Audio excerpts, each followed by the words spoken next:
"Sir, I need to withdraw the marriage application with Ethan Morgan. I've applied for a research position at the Northwest Military Base. For the rest of my life, I want to dedicate my strength to our country." Saying this, Jessica Sinclair felt a weight lift from her heart, her eyes bright.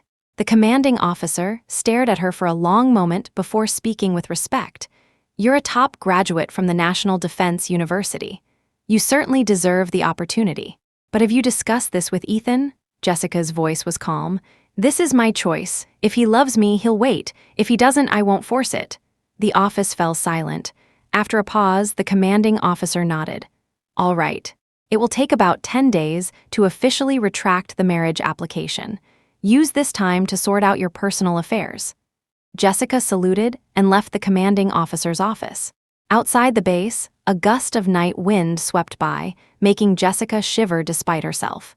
She quickened her pace towards the military housing. As she passed the arts troop building down the street, she noticed a familiar Jeep parked there. Soon, she heard a woman's voice nearby. "Ethan, thank you for standing up for me today. Being new here, some colleagues have been a bit unwelcoming." Jessica watched the pair standing close together, almost like a painting. The cold wind stung her eyes, making them water. The man was her fiancé, Ethan Morgan, the one she'd just filed marriage papers with not long ago. The woman was his ex-girlfriend from military school, Wendy Ashworth, who had recently returned from abroad. Under the faint moonlight, they walked side by side from the arts troupe building towards the Jeep. Ethan's face showed a natural ease, a comfortable rapport. Jessica clearly saw the smile on his face and heard him say, "It's no problem. If you run into any difficulties in the future, just come find me." Another gust of wind hit, and Jessica felt the chills seep deeper into her heart. She continued walking into the wind, only to see Ethan take off his military jacket and drape it over Wendy Ashworth's shoulders. "It's getting cold tonight. Wear this. I'll drive you home." With that, Ethan walked to the Jeep and opened the passenger door for Wendy. Then, the Jeep drove past Jessica, feeling like it drove right through her heart. The cold became unbearable. Without lingering, Jessica ran back to the military housing. Half an hour later, she emerged from a hot shower and was drying her hair when Ethan opened the door and came in. He was wearing only a white shirt, his short, styled hair slightly messy. Seeing Jessica looking at his attire, Ethan explained, "I ran into a female colleague on the way back. She looked cold, so I lent her my jacket." A female colleague? Why not just say it was Wendy Ashworth? Was he worried she'd mind? But ever since discovering 2 weeks ago that the boyfriend she'd been with for 5 years still carried a torch for his ex, she had already cried, argued, and then forced herself not to care. That's when she submitted her application for the Northwest and decided to retract the marriage papers. A bitter, sarcastic smile touched Jessica's lips. She nodded. "Caring for our colleagues is a good thing. I don't mind." Ethan, who had always paid only minimal attention to her nuances, naturally didn't catch the hoarseness in her voice. He changed into slippers, grabbed his pajamas and towel from the balcony, and headed straight for the bathroom. As the sound of running water started, Jessica returned to her bedroom, leaving the cold indifference of the living room behind. Entering her room, her eyes immediately fell on the 18-inch framed photo of a couple, a man and a woman, on the cabinet. Instantly, memories of her time with Ethan flooded back. Their fathers, Arthur Sinclair and David Morgan, were comrades who had gone through life and death together in the military. Because of this deep bond, the two families had arranged their engagement when they were very young. She and Ethan were essentially childhood sweethearts, growing up together. Later, Ethan followed in his father's footsteps and went to military academy, while Jessica, showing a talent for scientific research, was sent abroad by her father for advanced studies. Before she left, Ethan told her, "Jessica, when you come back, we'll get married." 4 years later, Jessica returned, and they planned their wedding. But a month before the wedding, Jessica learned that Ethan had fallen for another girl during military school, Wendy Ashworth, and they'd had a deeply passionate relationship. That girl was Wendy Ashworth. At the time, Jessica had wanted to break up with Ethan. It was David and Mary Morgan who intervened, pleading with her. Ethan apologized profusely and promised there would be no lingering ties. She reluctantly agreed to give him a 1-year probationary period. During that year, Ethan had been a reasonably considerate boyfriend. For Ethan, Jessica had even given up a position in the Northwest, a place where her skills could have truly flourished, choosing instead to accompany him to Hadley City. She had genuinely believed they could make it to marriage. Until 2 weeks ago, when Wendy Ashworth was suddenly transferred to the Hadley City Military District. Jessica clearly saw the usually unflappable Ethan struggle to contain his emotions, his gaze drawn involuntarily to Wendy the moment he saw her. On that very ordinary day, Jessica decided she had to force herself to let go of this very important person. After Ethan finished showering and came upstairs, he saw Jessica sitting distractedly on the edge of the bed, lost in thought. "What are you thinking about? Why aren't you asleep yet?" His voice broke Jessica's reverie. She looked up to see Ethan standing at the doorway in his black pajamas. She put the photo into a drawer, hiding the emotion in her eyes. "Nothing, just some work things." Ethan nodded, saying casually, "Okay, well, don't stay up too late. I'm going to bed." With that, he turned and walked towards the room across the hall. Jessica watched his door close, then closed her own. The night passed, and a new day dawned as usual. The next day, when Jessica opened her door again, Ethan's room across the hall was empty. He was already gone. Jessica quickly got ready, tidied up briefly, and then headed out to the military base. She was leaving soon, and the final tasks she couldn't afford any mistakes. She needed to ensure a perfect handover to her colleagues. Jessica spent the entire day immersed in research data. As evening approached, she finally rubbed her sore neck and headed home from work. Just as she reached her front door, she saw Ethan and Wendy Ashworth standing in the living room. Seeing Jessica return, Wendy faltered for a moment, then handed the green military jacket back to Ethan. "Since Jessica's back, Ethan, I'll return your jacket. I should get going." She then hurried away. Only Jessica and Ethan remained in the room. Ethan put the jacket back on and spoke calmly. "The female colleague from last night was Wendy. I didn't tell you because I didn't want you to overthink it." Jessica put down her work bag, her voice cool. "It's fine." Achoo! Just as she finished speaking, the scent of roses clinging to his jacket irritated her nose, making her sneeze. She instinctively covered her mouth and nose. "I'm allergic to rose perfume." Ethan paused, then seemed to recall that Jessica had never bought roses, nor had they ever used anything rose-scented in the house. He frowned slightly. "Sorry, I'll step away." He took a few steps back, distancing himself from her. Jessica watched Ethan simply retreat, without any thought of taking off the jacket and changing. A mocking smile flickered across her pale face. "Your ex-girlfriend washed this jacket, didn't she? Can't bear to take it off and change?" Ethan's expression stiffened slightly, his thick brows furrowing. But looking at Jessica's pale face, he waited for her to compose herself before saying, "That's all in the past. Let's not blow it out of proportion. You should rest. I need to go back to the base to handle some military matters. Don't wait up for me tonight." This time, Jessica remained silent, offering no reply. After watching Ethan's tall figure disappear through the doorway, she turned and opened the windows, letting the last traces of the fragrance dissipate from the room. Then, she went to the study.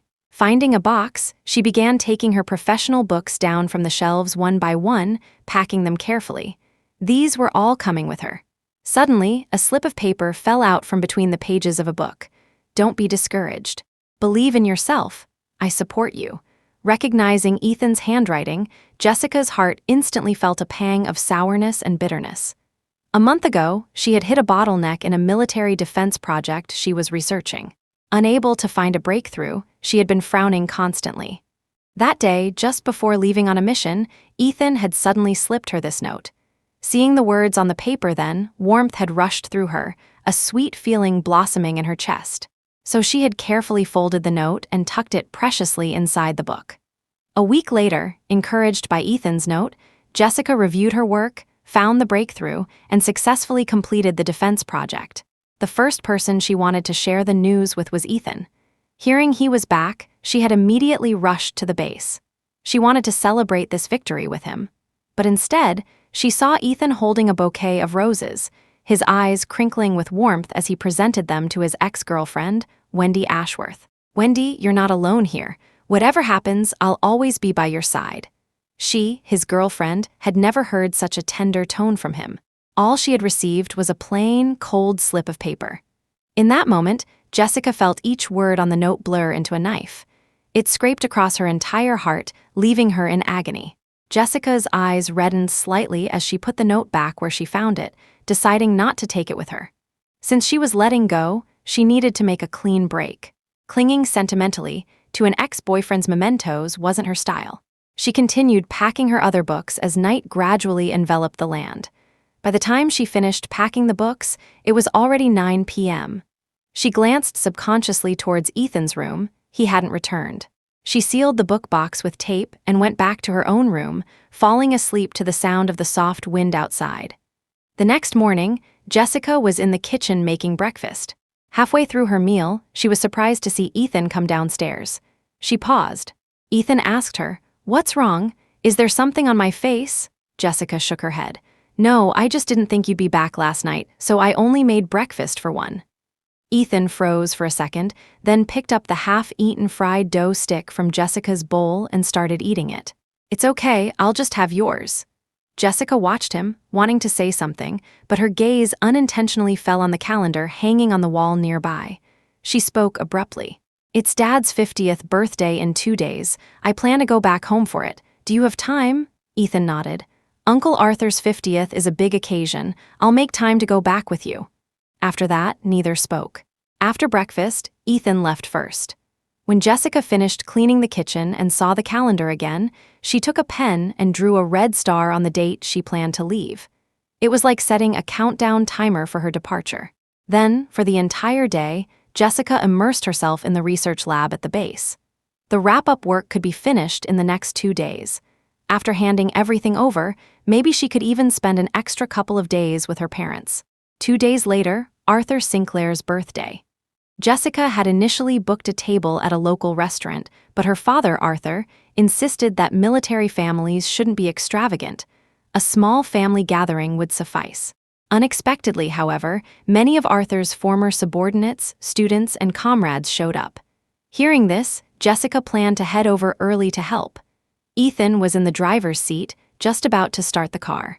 Just then, a sentry hurried over and leaned in to whisper something in Ethan's ear.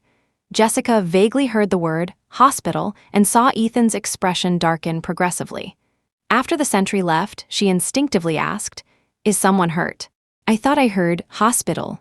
Ethan looked at her, his gaze slightly evasive. "Yeah, it's Wayne Davis. That kid got slightly injured during patrol this morning. I might need to go check on him at the hospital." "Then you should go. I can just take a bus home." She knew Wayne Davis. He was one of Ethan's loyal subordinates who had been through thick and thin with him. The young man was hardworking and driven. Jessica was concerned about him too, so she unbuckled her seatbelt and got out of the car. A flicker of apology crossed Ethan's eyes behind his thick brows. "I'll head over as soon as I'm done." With that, he drove off. Half an hour later, Jessica arrived back at the old family house. After retiring, Jessica's parents hadn't stayed in the military compound, but had built a courtyard house on the outskirts of Hadley City. Later, Ethan's parents had also moved in next door after she and Ethan settled nearby. The two families officially became neighbors. As Jessica walked in, she heard the cheerful chatter of both sets of parents. Seeing Jessica, Mary Morgan immediately came forward and took her hand. "Jessica, you're back. Why are you alone?" "Where's Ethan?" Jessica replied gracefully. "One of his subordinates got hurt, so he went to the hospital to visit. He'll be over later." She then handed the gift to her father, who was seated in the main chair. "Dad, wishing you happiness as vast as the eastern sea and longevity rivaling the southern mountains." Arthur Sinclair laughed heartily. Good, and Dad wishes my daughter happiness and a good life."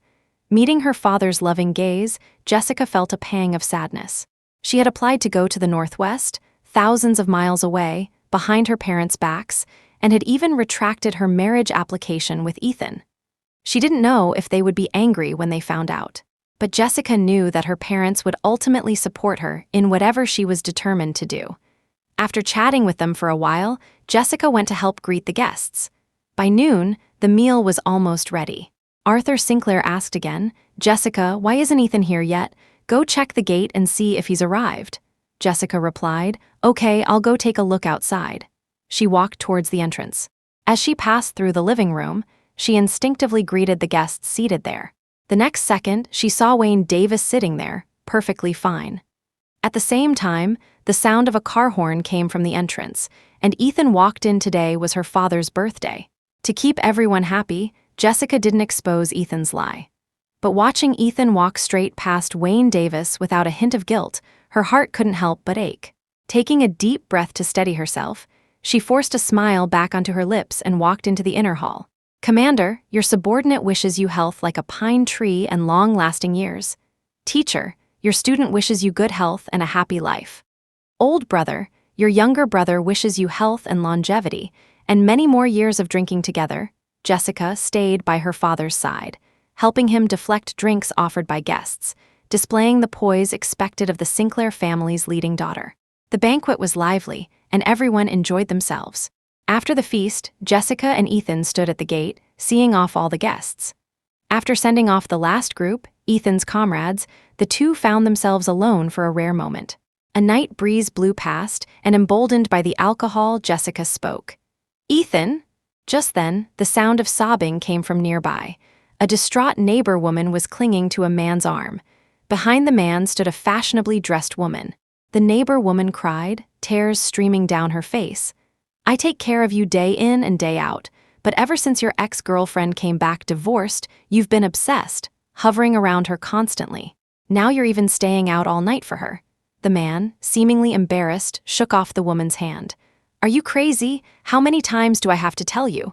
Chloe and I are just ordinary friends now." Chloe must be the name of the man's ex-girlfriend. Hearing this, Jessica turned to look at Ethan beside her. Weren't she and Ethan in the same situation as this arguing couple? Except they were married, and she and Ethan weren't yet. But it was good she wasn't married yet. Thinking this, Jessica smiled, though the curve of her lips held no happiness. After a while, the crying neighbor woman was led back home by the man, and the street became quiet again. Jessica looked up at the full moon tonight and asked softly, "Ethan, don't you think they're just like us right now?" "What?" Ethan's mind was still on the couple from earlier. He hadn't heard Jessica. He asked again, "What did you just say?" Jessica shook her head, changing the subject.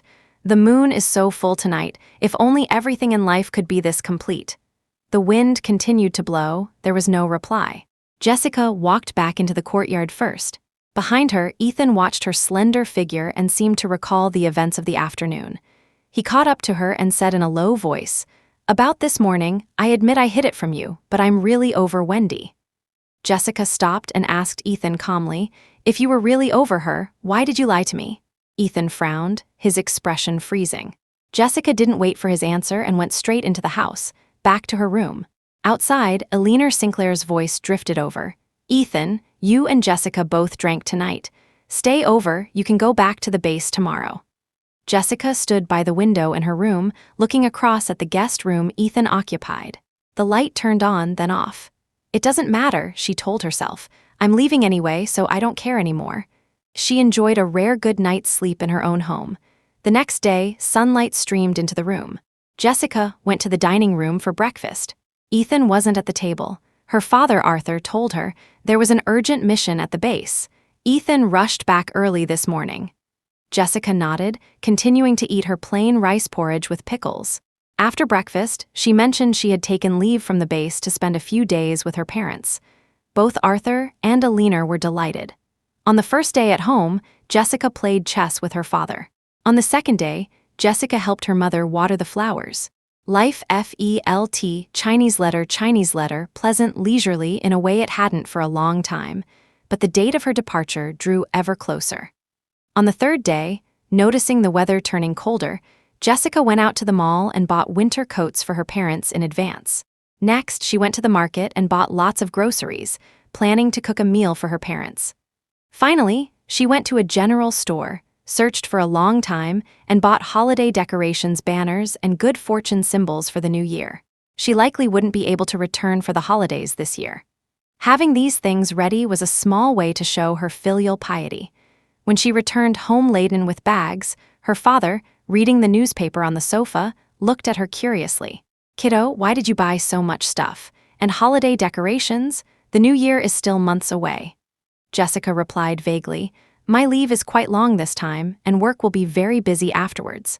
I might not get holiday leave, so I thought I'd help you and Mom get things ready early. After a pause, she added, "Oh, Dad, I'll be leaving Hadley City for a while soon." Just as the words left her mouth, Ethan's voice, unheard for 3 days, came from behind her. "Jessica Sinclair, where are you planning to leave to?" Arthur Sinclair also reacted, asking quickly, "Yes, why are you leaving Hadley City?" Jessica pressed her lips together and looked at her father, explaining, "It's a work arrangement. I'm going out of town for some training and research for a period."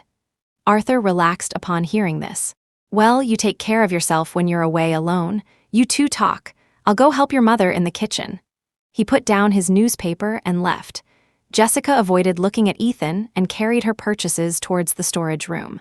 Ethan hesitated for half a second, then stepped forward to take the bags from her. "Let me."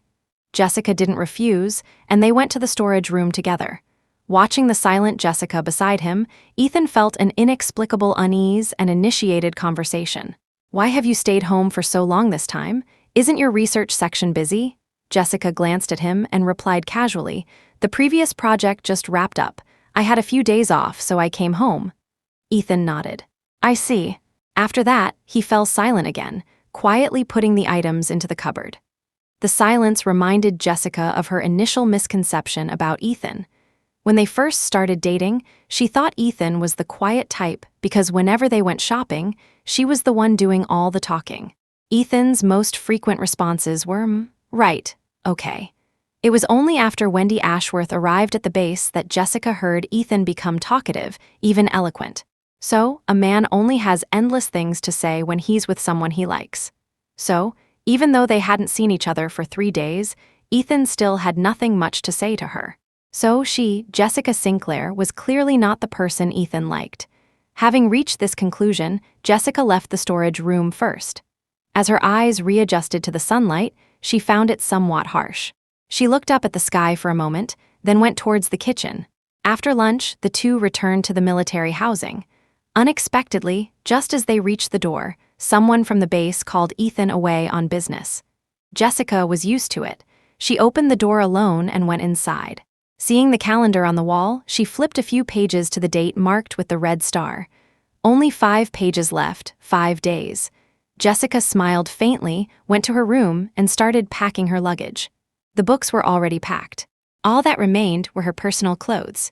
She planned to sort out the clothes she wouldn't need in the Northwest and mail them back home on another day. Opening the wardrobe, she took out items one by one.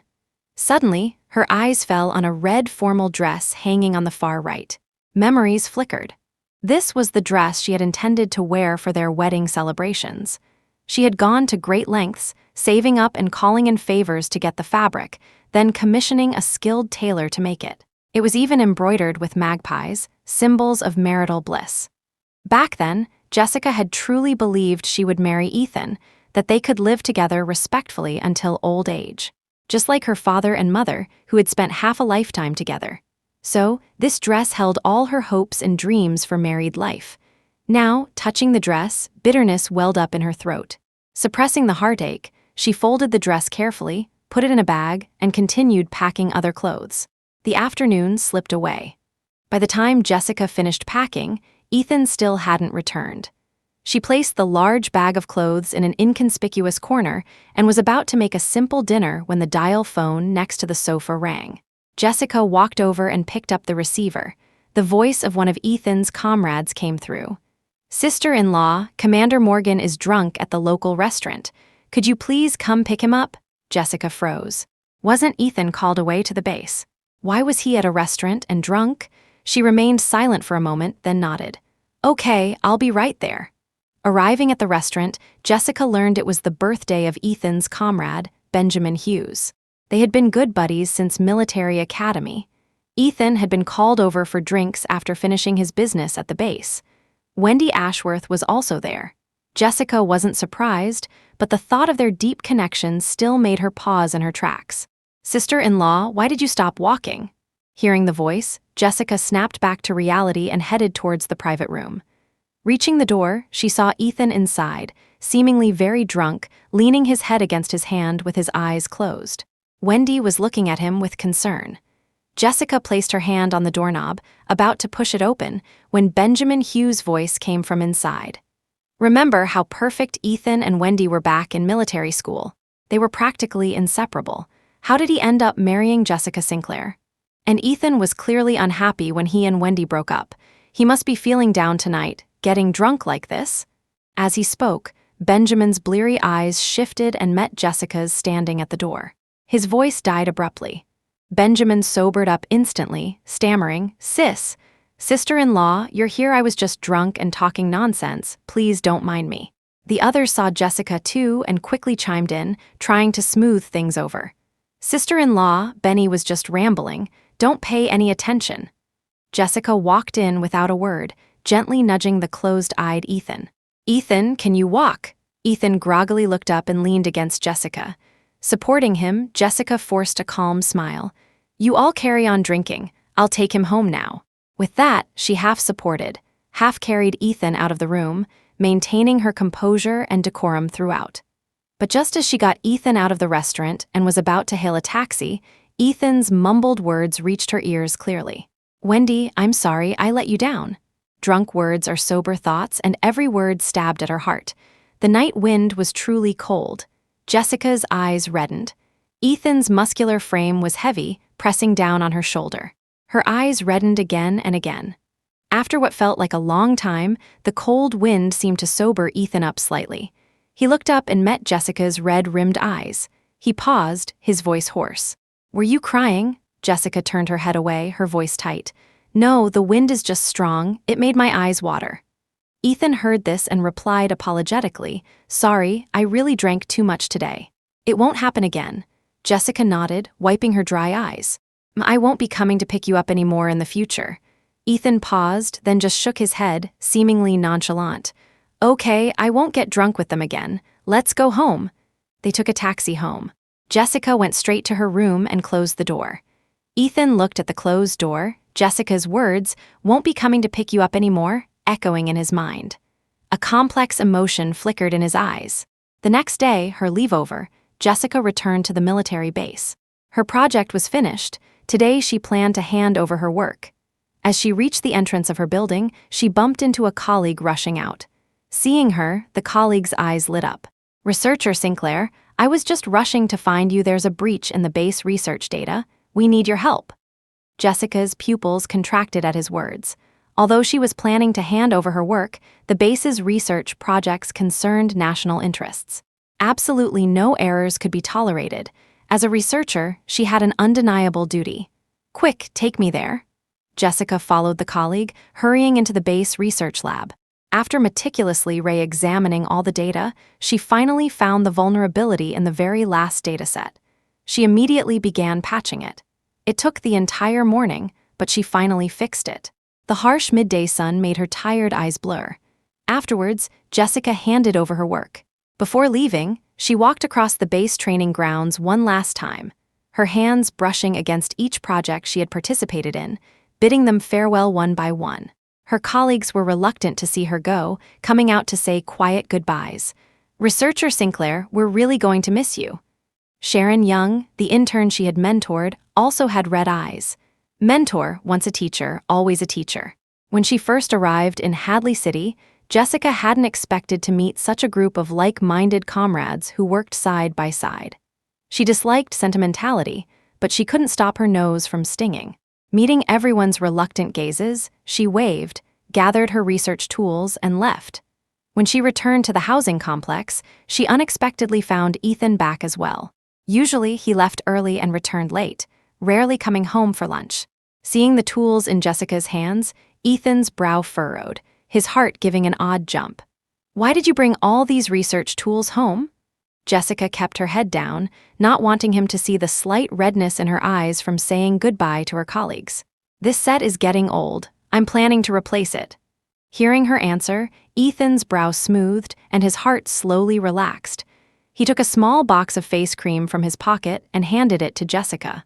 "Benny said he was drunk yesterday and said some inappropriate things about Wendy and me that upset you. He specifically bought this to apologize. Don't take those rough guy's words to heart. Wendy and I are in the past. Don't overthink it.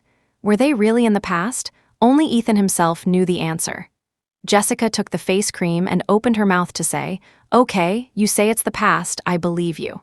She curved her lips slightly, picked up her tools, and walked around him to go upstairs. Watching Jessica's calm and composed words, Ethan felt a strange panic rise in his heart. He instinctively stepped forward, took the tools from her hand, and said, "Since you're replacing the tools, I don't have much going on this afternoon. How about I go with you to buy new ones?" Jessica paused, looking at him. In their 5 years together, Ethan had never once offered to go shopping with her. Today, he suddenly had a change of heart. After a moment's silence, she nodded. "Okay." That afternoon, they went out onto the street. After buying new research tools at the hardware store, Ethan carried the bag, standing shoulder to shoulder with Jessica at the intersection, waiting for the traffic light. The setting sun cast their shadows long on the pavement. Screech! Suddenly, the piercing sound of a car horn blared from a distance. Beside her, Ethan cried out in alarm. "Watch out!" Jessica looked up to see a car hurtling uncontrollably towards the crowd. Ethan's face turned pale. He dropped the bag and sprinted towards Wendy Ashworth, who was only a few steps away. Screech! The car stopped. Wendy was safe in Ethan's arms, shaken but unharmed. But Ethan's entire arm was scraped by the car, blood soaking through his green military shirt. Jessica watched this scene, feeling as though her feet were nailed to the ground, unable to move an inch. After what felt like an eternity, she watched the ambulance arrive. The next thing she knew, the three of them were at the military hospital. The familiar Dr. Grant was treating Ethan's wound. Wendy sobbed softly. "Ethan, how could you be so foolish, risking your life for me? You have to be okay." Hearing this, Dr. Grant glanced at Wendy, then at Jessica standing nearby, a flicker of confusion in his eyes. Jessica offered a faint smile. "Doc Grant, just focus on treating his wound for now." She understood Dr. Grant's confusion. Everyone at the base knew she and Ethan were a couple, so Wendy's sudden dramatic words were perplexing. Once the wound was bandaged, Jessica asked Dr. Grant, "How is he? Is it serious?" Dr. Grant replied, "Commander Morgan's arm wound is deep, but it was treated promptly. As long as there's no infection later, it shouldn't be a major problem. I gave him anesthetic when I stitched him up. Let him sleep for a while. Come on, let's go get his medication first." Jessica nodded and followed Dr. Grant out of the room. 10 minutes later, Jessica returned to the room with the medication, only to find Ethan awake, with Wendy gazing at him emotionally. "Ethan, you risked your own safety to save me. You still have feelings for me, don't you?" On the hospital bed, Ethan's expression froze. He neither confirmed nor denied it. Wendy took his silence as affirmation. A radiant smile bloomed on her face, and she hugged him excitedly. Ethan remained still, neither responding nor pushing her away. Jessica stood there, holding the medicine. After a long moment, she lowered her gaze, a faint smile playing on her lips. She handed the ointment to a nurse and left the hospital. As she turned, a small child in a hospital gown bumped into her. Jessica looked down, her eyes instantly reddening. A single tear fell silently onto the floor, but she didn't stop walking, continuing resolutely back to the military housing. Just as she entered the courtyard, she encountered several people in blue uniforms from Everlasting Moments Photography, carrying a large board. Seeing Jessica, the woman leading the group smiled. "Miss Sinclair, the wedding photos you and Mr. Morgan took have arrived. 36 inches, custom made, so it took a little time." Jessica stopped in her tracks as they pulled the velvet cloth off the board, revealing a large wedding photograph. In the photo, Ethan was smiling on the surface, but his eyes were filled with sadness. In an instant, the scar in Jessica's heart, which had just begun to heal, tore open again. Night fell. When Jessica returned to the hospital with a few changes of clothes, Wendy was no longer in the room. Seeing Jessica finally appear, Ethan frowned. "Where did you go?" Jessica found his questioning tones slightly baffling. She gestured to the bag in her hand. "I went home to get you some clothes." Hearing this, Ethan's frown gradually eased. He didn't know why, but when he had woken up earlier and hadn't seen Jessica, he had felt an inexplicable panic. Remembering something, Ethan spoke with a hint of urgency. "Saving someone today was my duty as a soldier. Wendy and I..." Jessica's gaze paused. She hadn't expected Ethan to explain so suddenly. Perhaps there was a sliver of guilt in his heart. Jessica looked at Ethan, interrupting his attempt to repeat the explanation. You and Wendy Ashworth are comrades. Saving her was the right thing to do. You would have done the same for anyone. You've said so yourself. Ethan was taken aback, then breathed a sigh of relief. It's good that you understand. I didn't get to properly take you shopping this time, but we'll have plenty of time in the future. Jessica listened to his words, averted her gaze, and said nothing more. She lowered her eyes, the faint redness hiding the freshly reopened wounds. The future? Ethan, we will never have a future. That night, Jessica stayed at the hospital to look after Ethan. After dawn, colleagues from the base came to visit Ethan one after another. Wendy Ashworth also came, bringing soup she had made herself. Seeing Jessica, she said, "Comrade Sinclair, Ethan was injured saving me. The least I can do is make some nourishing food for him as thanks. You don't mind, do you?" Faced with Wendy's provocation, Jessica saw no reason to back down. She smiled back. "Yes, he was injured saving you. It's only right that you thank him." Ethan listened, finding the exchange increasingly strange, but looking at Jessica's composed expression, he hesitated, unsure what to say. Jessica noticed Ethan's glance, but turned her head towards the window. She had been hurt, she was tired, and she truly didn't want to delve deeper. Tomorrow was the day she left. Today, she had one last important thing to do. Once she completed this final task, whatever happened between Ethan and Wendy would no longer concern her. After the doctor's rounds, Jessica said to Ethan, "I have something to do today, so I can't stay at the hospital." "Go ahead. My arm is much better anyway. The doctor said I can be discharged tomorrow." Jessica paused for a fraction of a second, then said casually, "Tomorrow?" Ethan asked, puzzled. "What's wrong? Is there a problem?" "Nothing. Tomorrow is a good day." A smile touched Jessica's lips. He gets discharged, she leaves. Wasn't that indeed a good day? Ethan didn't sense the hidden meaning in Jessica's words, so he didn't ask further. Just then, Wendy poured the soup and brought the spoon to Ethan's lips. "Ethan, I made pigeon soup. Try some." Jessica watched the scene, quickly averted her gaze, and spoke with an air of detachment. "You enjoy your soup. I'll be going now." She turned towards the door. Looking back at the man sitting on the bed drinking soup, she mouthed silently, "Goodbye, Ethan Morgan." Then she closed the hospital room door and left without hesitation. The thud of the closing door seemed to strike Ethan's ears like a heavy blow. He instinctively looked towards the door, but Jessica was already gone. Suddenly, a dull ache spread through his chest, as if something precious was slipping from his grasp. It left him deeply unsettled. Jessica left the hospital and went straight to the commanding officer's office. "Sir, I wanted to ask if my marriage application has been intercepted. It just came through. I was about to notify you." The commanding officer handed Jessica a file folder from the side. Jessica took it. Seeing the word "void" stamped on the document, her eyes reddened, but the smile on her lips was one of relief. The commanding officer looked at her and couldn't help asking again, "Jessica, you're leaving for the Northwest tomorrow. Are you really not going to tell Ethan?" Jessica put the report away safely, looked at the commanding officer, and shook her head. "There's no need. From now on, I'll focus all my energy on research projects, contributing everything I have to our country's technological advancement." "Good. Then I wish you great success and smooth sailing." Jessica gave the commanding officer a standard military salute, left the office, and before heading back, went to the train station to buy a ticket to the Northwest for 8 a.m. the next morning. Then, back home, she opened her suitcase and meticulously checked everything she was taking one last time. Clothes, research tools, reference books, daily necessities, everything was accounted for, nothing extra, nothing missing.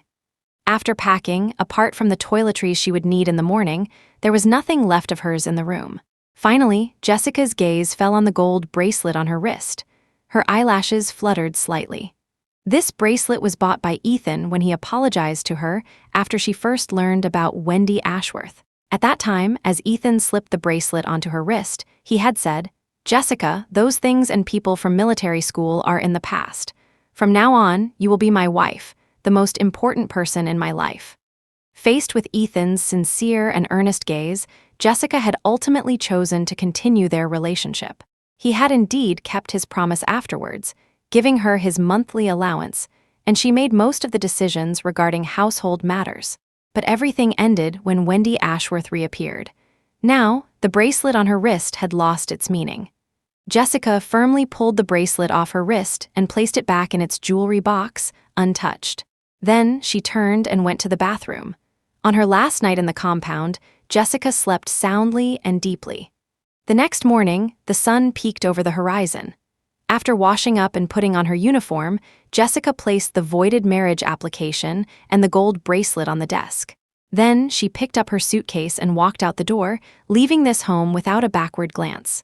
The sky gradually brightened.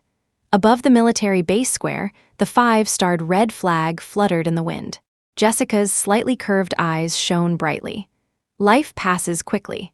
Some find quiet contentment, others seek self-fulfillment. Someone always has to be at the forefront, and she chose to use her lifelong learning to guard the nation's first line of defense in the Northwest. Military hospital. Ethan changed out of his patient gown and into his own clothes. The doctor beside him was giving him post-discharge instructions. "Commander Morgan, your arm wound has healed, but you should still avoid getting it wet for the next couple of days. Be careful, then come back to the hospital in 3 days to have the stitches removed." Ethan listened distractedly, his gaze frequently drifting towards the door. Just then, the door opened from the outside, and Wendy Ashworth walked in quickly. "Ethan, sorry I'm a bit late. I'm here to pick you up." Ethan's eyes brightened slightly, then instantly dimmed. It wasn't Jessica. For some reason, Ethan felt a surge of panic, an urgent need to see her. It felt like something was slipping away from him, and he was powerless to stop it. "Ethan, what's wrong? What are you thinking about?" Wendy's voice pulled Ethan back to his senses. He glanced at her. "Nothing. You didn't really need to come." Wendy shook her head but said, "It's a good thing I came, otherwise you would have been discharged alone. Comrade Sinclair, she..." Ethan understood Wendy's implication, blaming the wife for not being there when her husband was discharged. He frowned, instinctively defending Jessica. "She told me yesterday she had something to do today and couldn't make it." Wendy sensed Ethan's mood was off and didn't say anything more. At the entrance to the military housing, Wendy wanted to go inside with Ethan, but he dissuaded her. "Wendy, dropping me here is fine. You should go home and rest too." Wendy paused, but couldn't really refuse. "Okay, then you get some rest." Ethan nodded and went home alone. As soon as he opened the door, he sensed something was wrong. The house felt much emptier. He called out, "Jessica, are you home?" No answer. Ethan frowned, thinking she must have gone to the military base. Just as Ethan put down his things, the dial phone beside the sofa rang. He walked over and answered it. It was his mother, Mary Morgan, her voice slightly anxious. "Jessica, I heard today that Ethan was injured some time ago, are you?" "Mom, it's me," Ethan interrupted. There was a pause on the other end then. "Ethan, weren't you injured and in the hospital?" "Mom, I had a small injury a while back, but it's fine now. I just got discharged today. I didn't tell you because I didn't want you to worry." He heard a sigh of relief from the other end. "Really?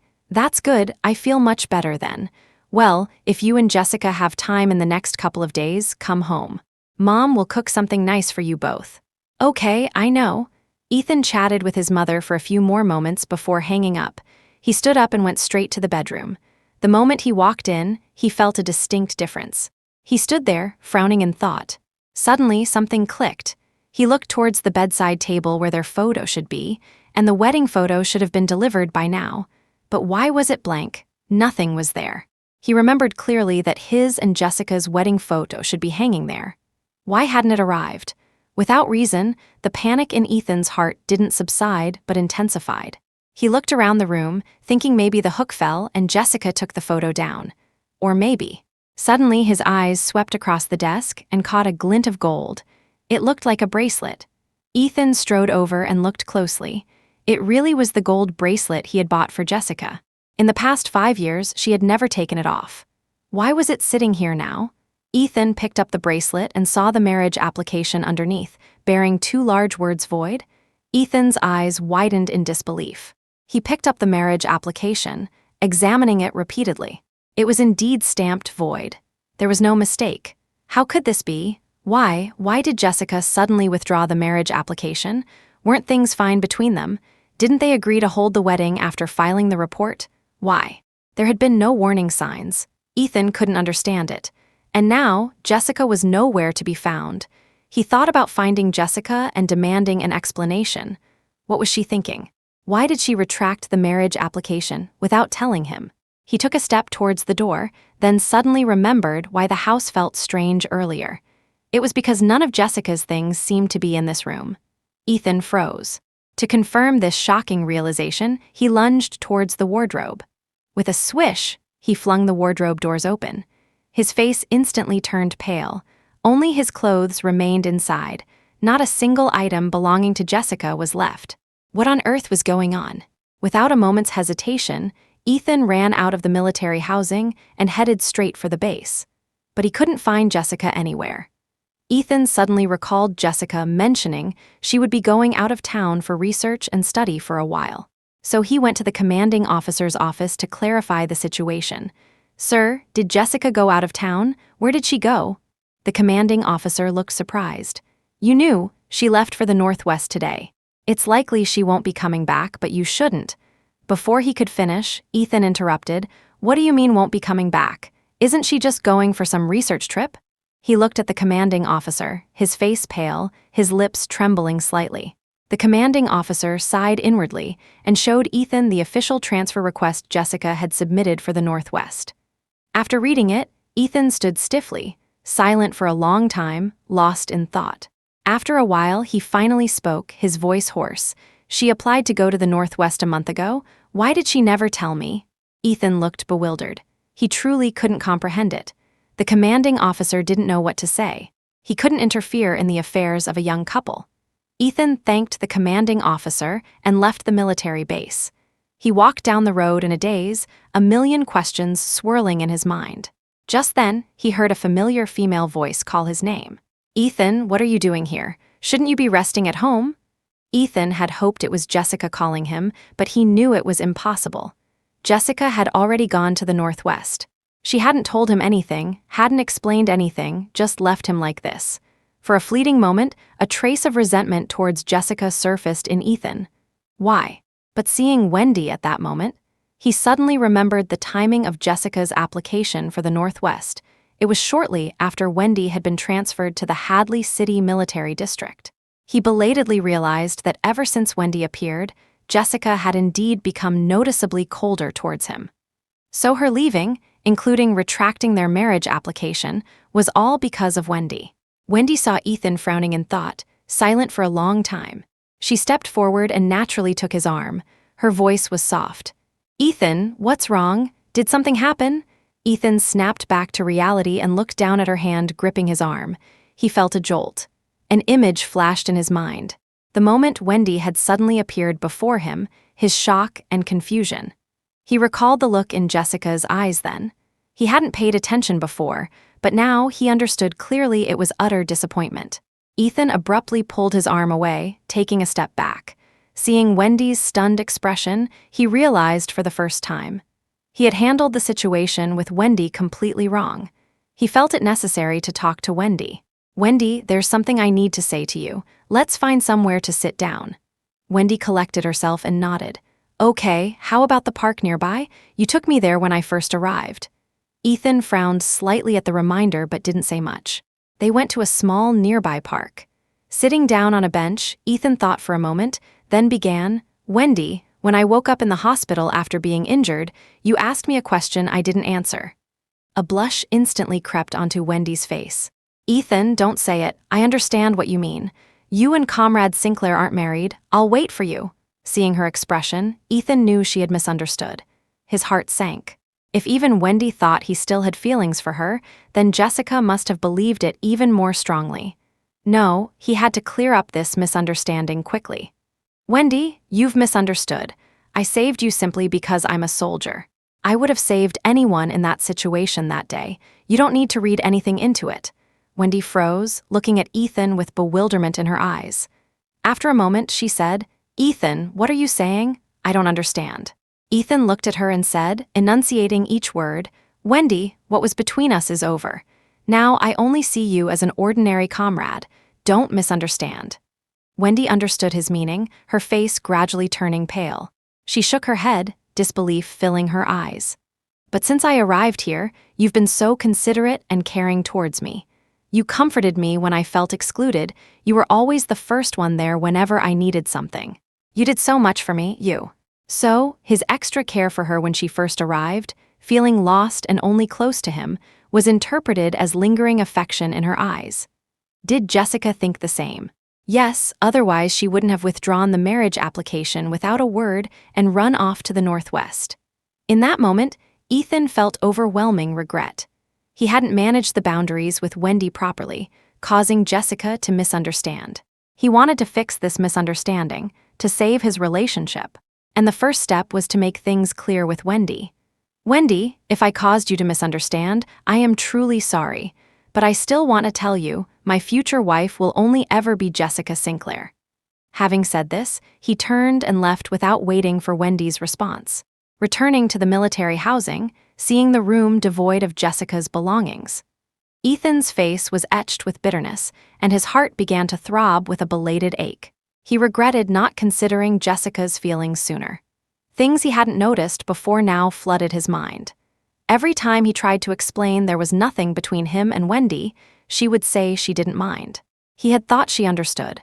Now he realized it wasn't understanding, it was disappointment, indifference. The realization hit Ethan hard. He deeply regretted his actions, wishing he could turn back time. He would have explained everything clearly to Jessica, and he would have definitely kept his distance from Wendy.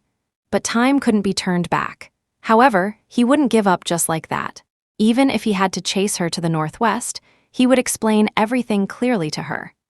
Ethan decided his immediate priority was to recover fully from his injuries, then apply to the political commissar to see if he could get transferred or visit the Northwest. And Jessica's parents, and his own, they probably didn't know she had gone to the Northwest yet.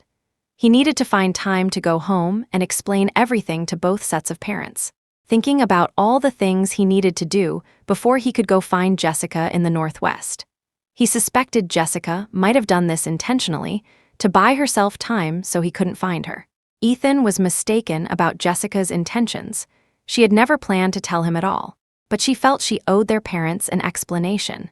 So, at the train station before leaving for the Northwest, she began writing letters to them, planning to mail them once she arrived. It would hopefully ease their minds and prevent them from worrying too much.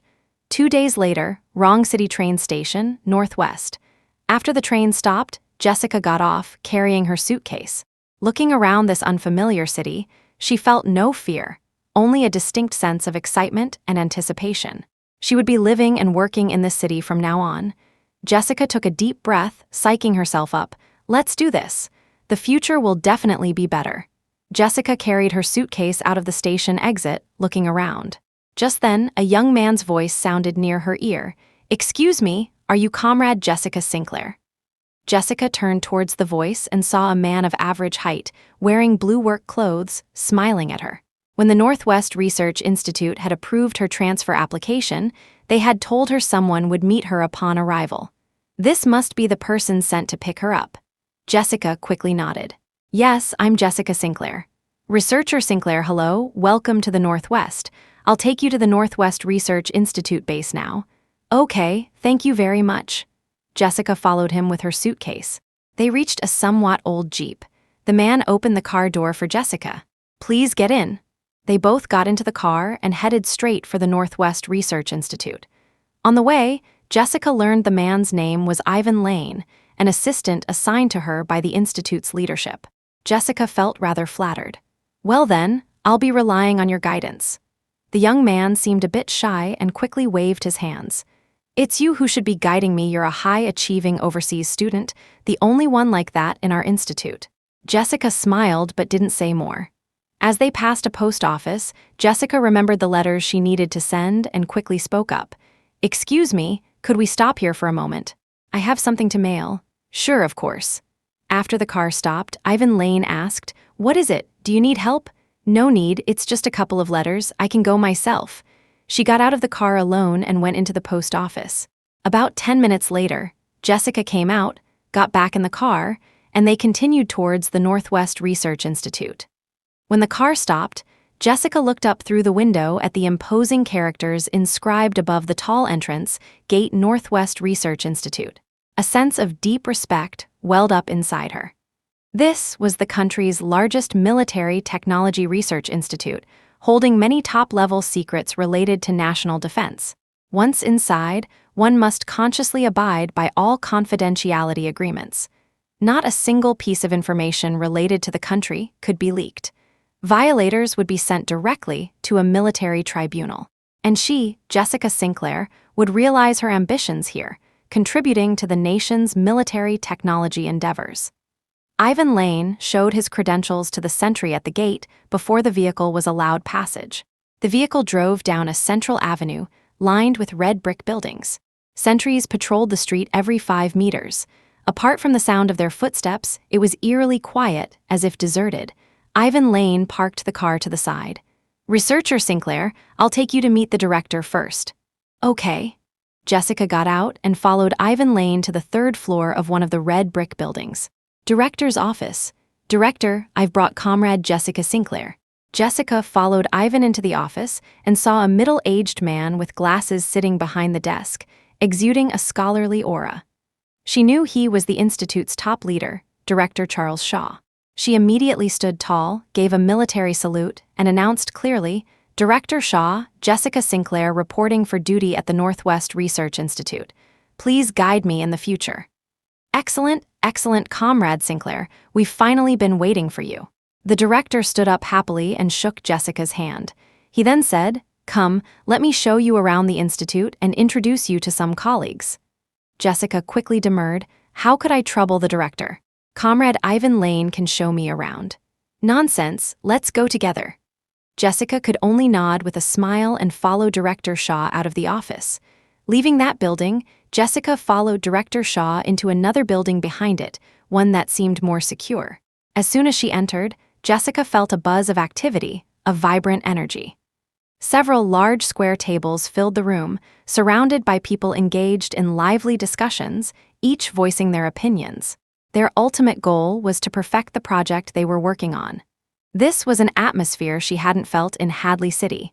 While they occasionally had discussions there, it was usually just a few people. Here, the large room held over 10 individuals. Each person had their own expertise and specialized field, collaborating to complete projects. Jessica felt a fire ignite within her, making her eager to join them. "All right, everyone, quiet down please. I'd like to introduce a new comrade," Director Shaw announced loudly. The previously bustling room instantly fell silent. Everyone turned to look, many eyes settling on Jessica. "This is Comrade Jessica Sinclair, a high-achieving overseas student transferred from Hadley City. Starting today, she officially joins the institute and will be your colleague." After Director Shaw finished, Jessica smiled and said, "Hello everyone, my name is Jessica Sinclair. As I'm new here, I look forward to learning from all of you. Welcome, new comrade. And a pretty female comrade too, welcome, welcome." Hearing the enthusiastic welcome from her colleagues, Jessica's initial nervousness slowly eased. Looking at these friendly colleagues, she thought her future work and life here should be quite pleasant. After the director left, Ivan Lane took Jessica to the dormitory. On the way, Jessica chatted with Ivan. The people in the Northwest seem very hospitable. Those colleagues earlier all seemed very easy to get along with. Ivan nodded with a smile. "Naturally. We'd heard all about you before you arrived and were looking forward to meeting you. Although, there is one person." Jessica looked at Ivan's hesitant expression. "What's wrong? Is someone difficult to get along with?" "Not exactly. He wasn't here today. You'll find out tomorrow." Jessica wasn't too concerned. As long as he wasn't difficult, it didn't matter. She was here primarily for work, not to make friends. Ivan led Jessica to the innermost room on the 2nd floor of the dormitory building. "This is your dorm room. Mine is on the 3rd floor. If you need anything, just come find me." "Okay, thanks a lot." Jessica noted that Ivan, though a few years younger than her, was meticulous and thoughtful. The director had indeed found her a good assistant. After Ivan left, Jessica used her key to open the door. Inside, though small, the room had everything she needed. It was a single-person dormitory, complete with its own kitchen. Although the institute had a canteen, she sometimes preferred cooking for herself. Having a kitchen in her dorm was exactly what she wanted. Jessica was very pleased. That day, Jessica finished her evening routine early and lay down on her bed. She couldn't help thinking about her parents, thousands of miles away. Her letters would likely take 3 or 4 days to reach them. When they learned what she had done, she wondered if they would blame her for keeping it secret. Well, no point dwelling on it. Now that she was here, she should focus on her work. Jessica closed her eyes and soon drifted off to sleep. Meanwhile, thousands of miles away, Ethan lay in bed, unable to sleep. He had grown accustomed to Jessica's presence beside him. Now, the room felt empty, just him alone. He felt no drowsiness at all. Tomorrow, he was due to have his stitches removed at the hospital. His arm injury would be completely healed then. He had stayed home these past 2 days, not going out, his mind filled with memories of his time with Jessica. He belatedly recognized the joy and warmth Jessica had shown him from the beginning, and then the disappointment and indifference after Wendy's arrival. He knew clearly now. It was his lack of boundaries with Wendy that had hurt Jessica to the point of despair. He knew he was wrong now, and he would find a way to explain things to Jessica. As for that voided marriage application, he wouldn't accept it. He also believed that if he just explained things to Jessica, she would surely forgive him. Comforting himself with these thoughts, Ethan slowly drifted into sleep. The next day, Jessica woke up early, had breakfast at the canteen, and went straight to the Research Institute building. When she arrived, none of the other colleagues were there yet. She noticed some project files related to ongoing research on the large central table and thought she could take a look to familiarize herself. Just as she reached for the files, a deep male voice sounded from behind her. "You're the new comrade who arrived yesterday?" Startled, Jessica quickly turned around. A man emerged from behind a large desk in the corner, holding several scattered papers. He must have been bending down to pick them up when she came in, which was why she hadn't seen him. She composed herself, nodded, and said, "Hello, my name is Jessica Sinclair." The man nodded but didn't say more. He sat down in a chair and began writing intently on the papers, head bowed. Jessica frowned slightly as she watched him. The more she looked, the more she realized this man seemed quite young, not much older than her, and rather handsome. He had well-defined features, a high nose, and lips of moderate thickness, currently pressed slightly together. He exuded an air of profound composure. Jessica found herself staring, somewhat mesmerized. "Have you seen enough?" A voice suddenly sounded beside her ear, sharp as thunder, jolting her back to reality. She realized the man who had been sitting in the corner was now standing right in front of her. Jessica's face flushed slightly. She took an involuntary step back, stammering, "Sorry, I was spacing out." Regaining her composure, she looked at the man again and noticed he was tall and well-built, standing a head taller than her. She also noticed his eyes, dark and bright as ink, possessing a depth that made one feel drawn in. Jessica quickly lowered her gaze. Is there anything I can help with? Can you calculate this data?" The man's voice sounded again, and several sheets filled with formulas appeared in Jessica's line of sight. She took them and glanced over them, frowning instantly. "Can't these calculations be done by machine?" She looked around. Yesterday, she had clearly seen machines for this purpose here. Suddenly, her eyes lit up. She pointed to a dusty machine in the corner. "Look, that machine can do it. We don't need to calculate it by hand." But seeing the man's face darken slightly, she paused and asked, "What's wrong? Did I say something wrong?" "We never use machines here. I calculate everything by hand, step by step. Since you don't know how, never mind." He turned and walked back to his seat in the corner, burying his head in his calculations again. Jessica stood there, stunned. Just as she was about to approach him again, other colleagues began arriving. Ivan Lane hurried over to her. "Researcher Sinclair, why are you here so early?" "Oh, I went to bed early last night, so I came in early today to take a look." She pulled Ivan aside, pointed towards the man in the corner, and asked, "Who is that man? Can you tell me about him?" Ivan glanced in that direction. "You spoke to him. He's the person I mentioned yesterday. His name is Jordan Thornton." Jessica nodded. "So all the data calculations here are done by hand, without using machines." Ivan nodded, then shook his head. "Not all of us calculate by hand. He calculates everything by hand, and his results are more precise than the machines by 1 decimal place." Jessica's eyes widened. More precise than the machine by 1 decimal place. That meant if the machine usually calculated to 2 decimal places, he could calculate to 3? This was simply genius among geniuses. No wonder he looked displeased when she suggested using the machine. And she had never heard of such a person before. Truly, hidden talents abound. But this also presented a problem. Although his calculations were more precise, they took significantly more time. What about the cost in terms of time?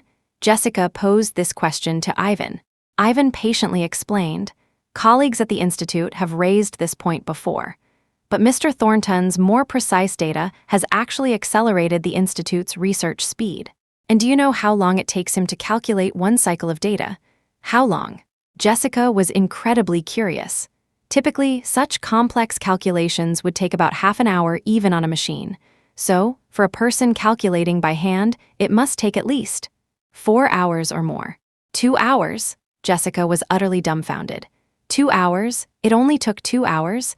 She had to admit, this man named Jordan Thornton was truly remarkable. Jessica was completely in awe. But this kind of talent is unique to him.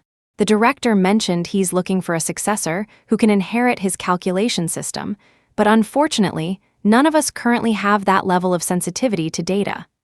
Jessica listened thoughtfully. She recalled that when she first applied to come to the Northwest, her application was initially rejected, but she didn't give up and applied again. This time, they asked about her data-related abilities. Coincidentally, her studies abroad focused heavily on data analysis. It was her strong suit. Hearing that data was her strength, they immediately approved her application. So, could she interpret this as her successful transfer being due to Jordan Thornton needing a successor? Was Jordan Thornton trying to test her abilities just now when he immediately asked if she could calculate that data? And how had she responded? Jessica put her head in her hands. This was a disaster. She wanted to explain herself to Jordan Thornton, but found his workstation empty. As she looked around for him, a voice called her name from the doorway. Comrade Jessica Sinclair, Director Shaw wants to see you in his office. Jessica nodded quickly and headed towards the office. On the way, she was still thinking about how to explain things clearly to Jordan Thornton when she found him. Just as she reached the director's office door, she heard Jordan Thornton's low, cold voice from inside. I don't need the newcomer, please reassign her. What happened? We agreed that Comrade Jessica Sinclair would work under you as soon as she arrived, to become the successor to your calculation system. So it was true. Seeing Jordan Thornton about to refuse again, Jessica quickly knocked on the office door. She opened the door and walked in with a smile, addressing Jordan Thornton.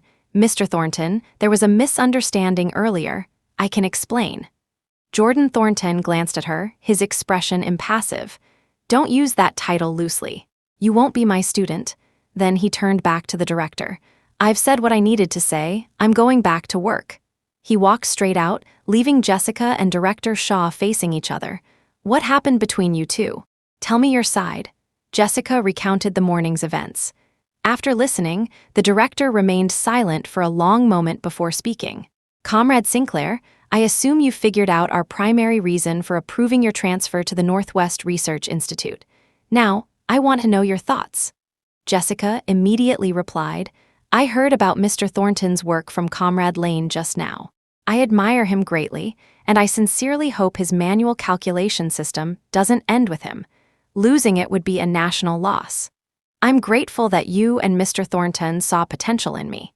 I will do my utmost to diligently learn and carry on Mr. Thornton's manual calculation system. She also had other ideas, but there was no rush to mention them now. Good, spoken with ambition. Go find Jordan. Talk to him properly. He won't make things difficult for you. Okay, thank you, Director. Jessica left the director's office and quickly returned to Jordan Thornton's workstation. She apologized sincerely. Mr. Thornton, I was impulsive earlier. Please don't take offense. The reason I suggested using the machine was to save time. But I understand now that the combination of your precision and speed is not slower than the machine's calculations. I realize my perspective was too narrow. I genuinely want to learn from you. Please teach me. She finished with a deep bow. Jessica looked up at Jordan Thornton with hopeful eyes. After what felt like a long time, Jordan Thornton looked at her and handed her a stack of papers. Calculate this data according to your own methods. I'll only give you half an hour. Jessica's face lit up with joy. She quickly took the papers. Okay, I'll work diligently. Jessica took the papers to her own workstation and buried her head in the calculations. Ivan Lane came over. "Researcher Sinclair, is there anything I can help with?" Jessica shook her head without looking up. "No, it's okay, I can manage. You can go work on other things." Ivan didn't disturb her further and left. Jessica's overseas studies had focused on mathematics, so the calculations were relatively familiar. However, her past reliance on machines made her speed somewhat slow. But she didn't show any impatience, instead proceeding steadily, step by step. In her view, Jordan Thornton would likely prefer accurate data, even if calculated slowly, over fast but error-filled results. Half an hour passed quickly. Jessica placed her calculations on Jordan Thornton's desk precisely on time. Jordan Thornton picked up the papers and glanced at them. Initially, his brow was furrowed, but gradually it relaxed, and finally, a hint of satisfaction appeared on his face. Jessica watched his expressions and breathed a quiet sigh of relief. "Not bad. The calculations are all accurate, but the speed is too slow. You'll need much more practice." Jordan Thornton's voice sounded slowly. "I understand, Mr. Thornton." Jordan Thornton glanced at Jessica, then pointed to a specific part of the calculations. "There's actually a simpler method here that can save considerable time." Jessica quickly leaned closer, listening intently as Jordan Thornton explained. Over the next few days, Jessica spent her time immersed in data calculations, her days full and busy. Meanwhile, thousands of miles away in Hadley City, Arthur and Eleanor Sinclair were shocked by Jessica's letter. The two elders immediately summoned Ethan. David and Mary Morgan were also present. "What's going on with Jessica? Why did she suddenly run off to the Northwest? And she says she retracted the marriage application with you?" Arthur Sinclair asked Ethan, frowning. Ethan's parents, listening beside them, were equally incredulous. "Gone to the Northwest and withdrew the marriage application?" Mary Morgan's expression changed instantly. "Ethan Morgan, did you do something to hurt Jessica? Why else would she suddenly call off the wedding?" Hearing his own mother place the blame squarely on him, Ethan felt a wave of bitterness. This matter was his fault, and he knew he was wrong now. But hearing his mother say it so bluntly in front of everyone still stung. He looked at both sets of parents and lowered his head, admitting his mistake.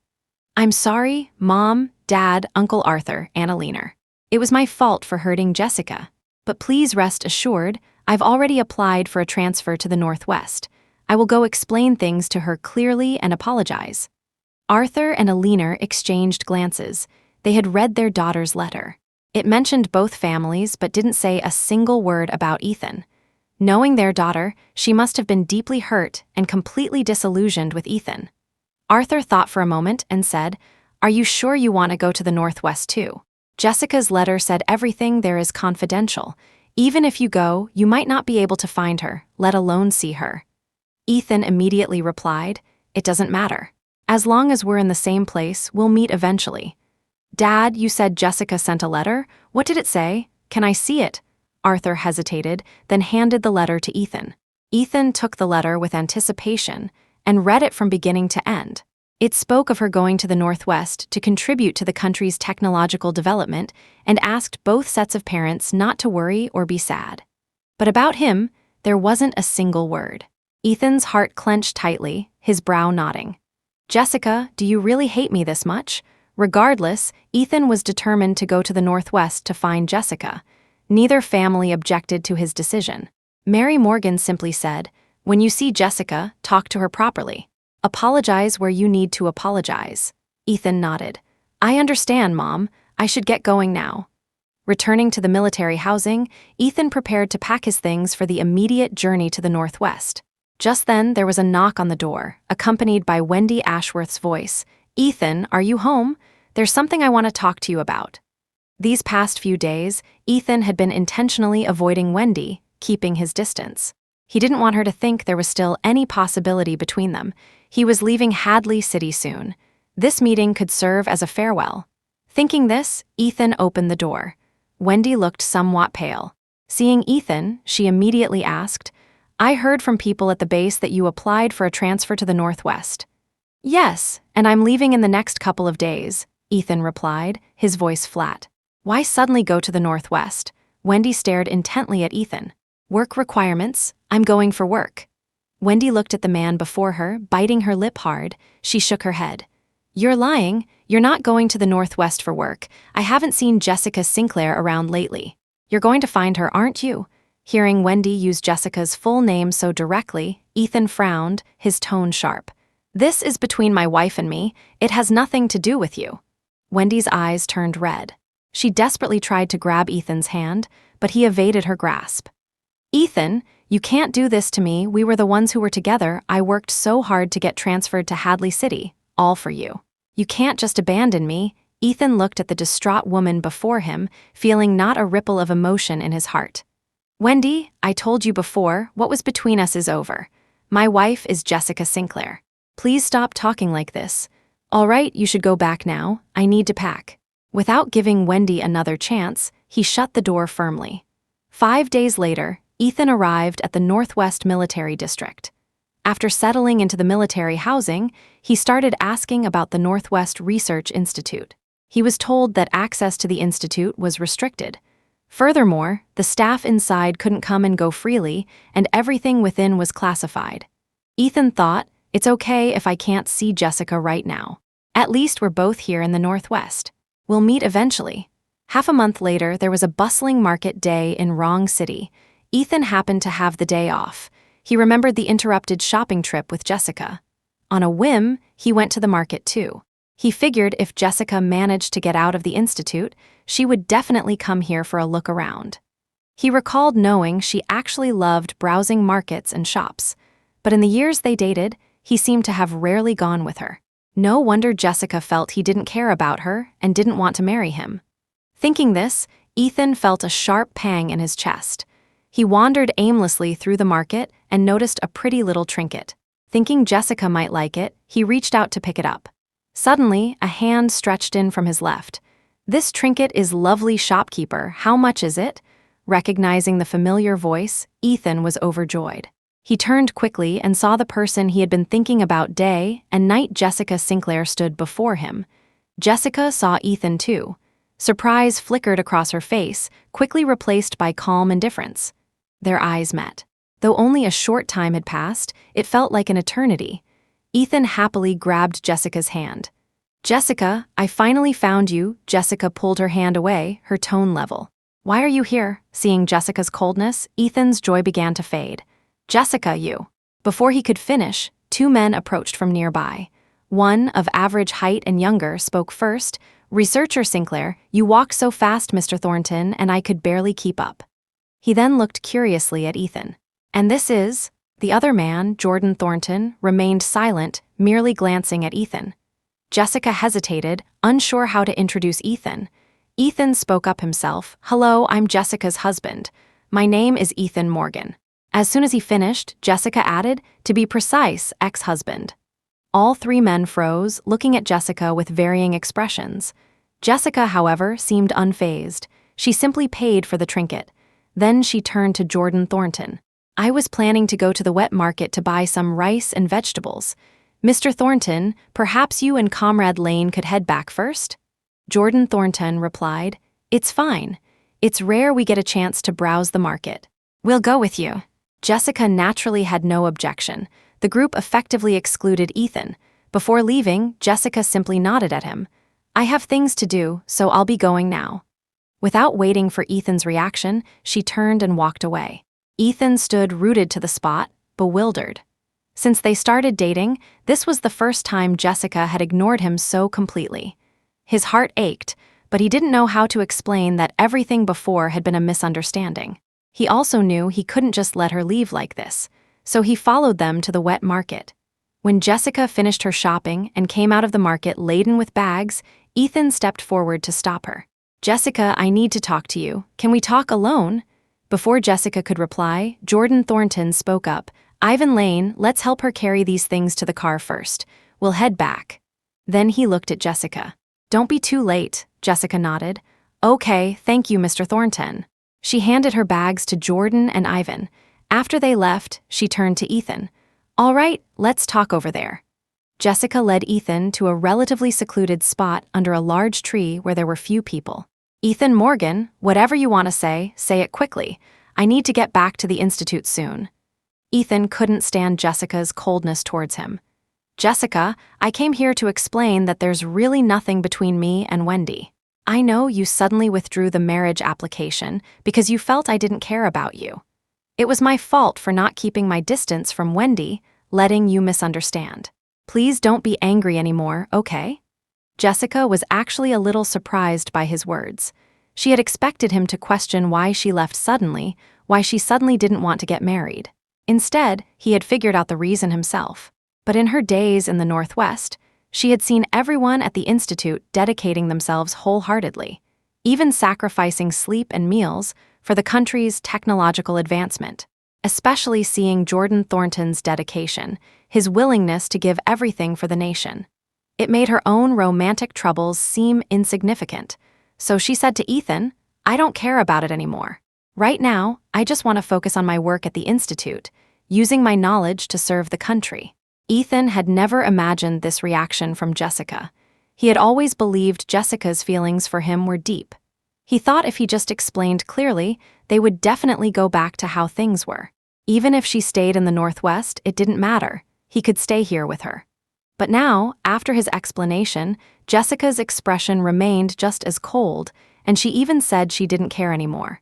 Ethan's heart felt like it plummeted into an abyss. He looked at Jessica and said, "Jessica, please don't be like this.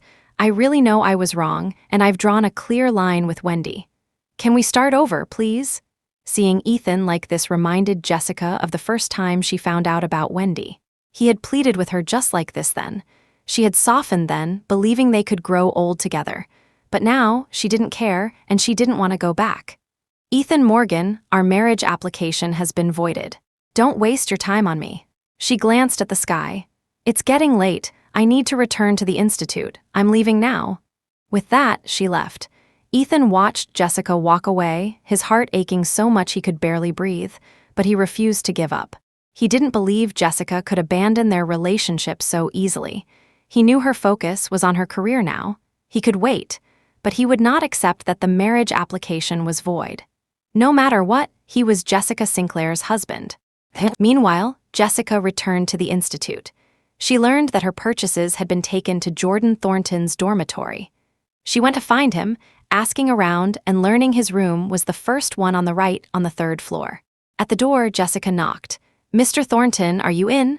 After a moment, Jordan opened the door. Seeing Jessica, he pointed to the items left in the corner. Jessica quickly went in to pick them up and only then noticed the full state of Jordan Thornton's living space. The room layout was the same as hers, but here, only a corner held a single bed. The rest of the space was filled with stacks of various documents and papers. She looked closely. The papers were covered in dense formulas and calculation steps, and it was all handwritten. Jessica felt genuine admiration. As she was about to leave with her things, she noticed leftover food on the table, likely takeout from the canteen, but barely touched. Unsure why, Jessica suddenly spoke to Jordan Thornton. "Mr. Thornton, I'm going to cook dinner later. Would you like to join me?" Jordan Thornton paused, a hint of surprise flashing in his eyes as he looked at Jessica. Jessica also felt she had been a bit forward, but the words were out. "You helped me carry my things back today. Consider it a thank you. I'll ask Comrade Ivan Lane to join us too." After a moment, Jordan Thornton nodded. "Okay, I'll go get him later." Jessica smiled. "Then I'll start cooking now.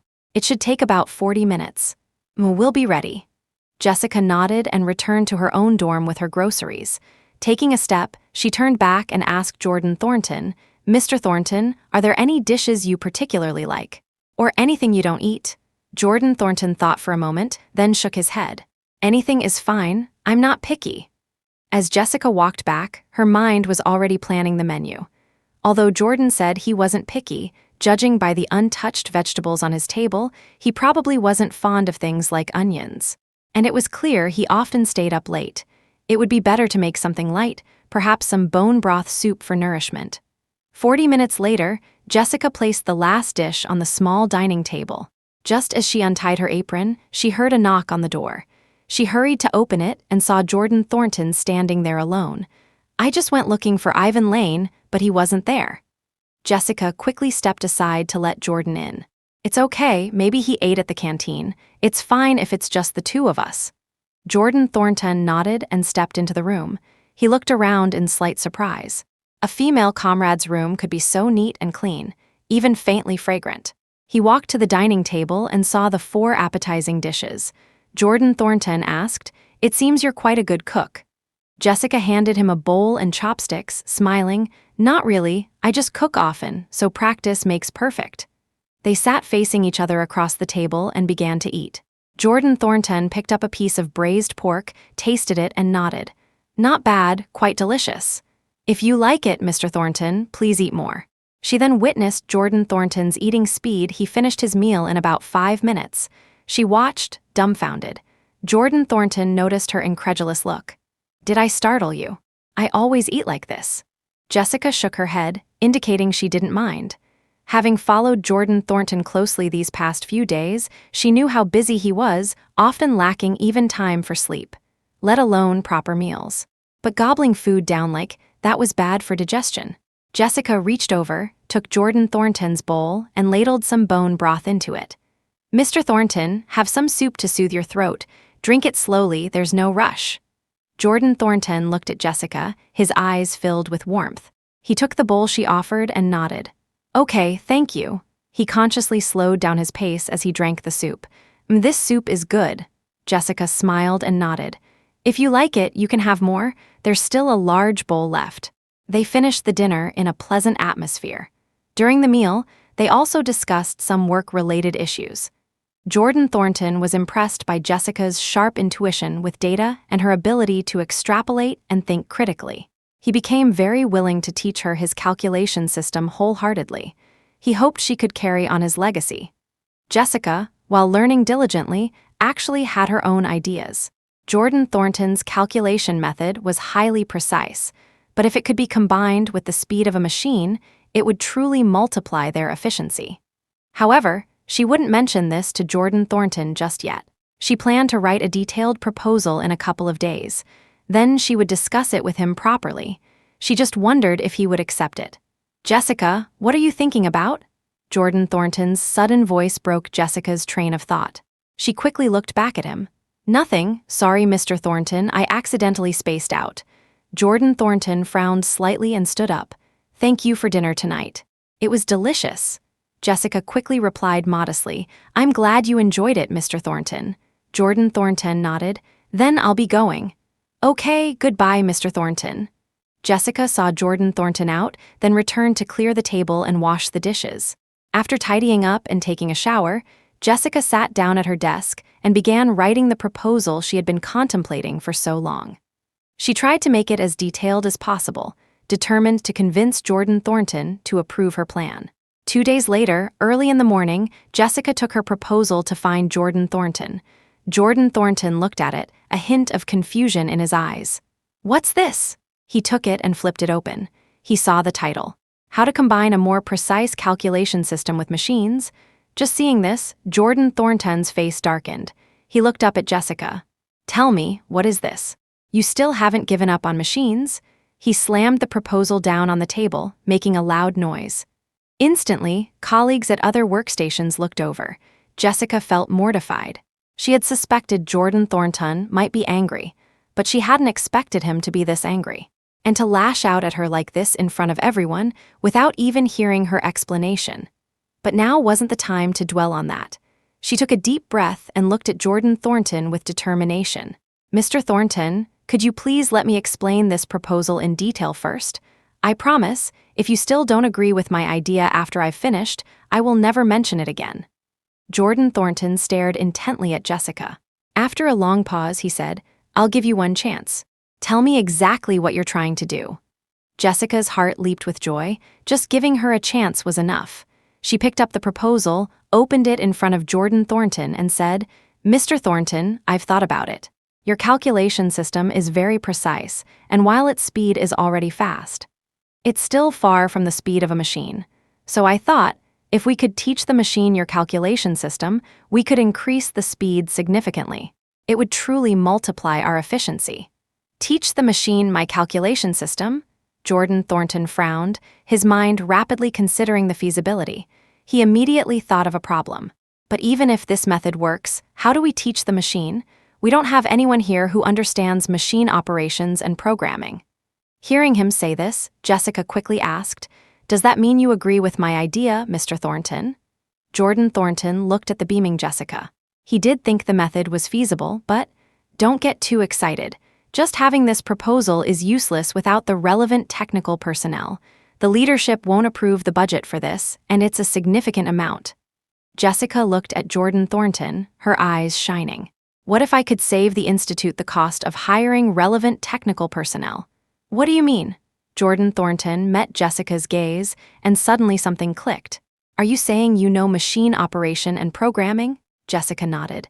When I was studying abroad, besides data analysis, I also majored in machine operations and programming.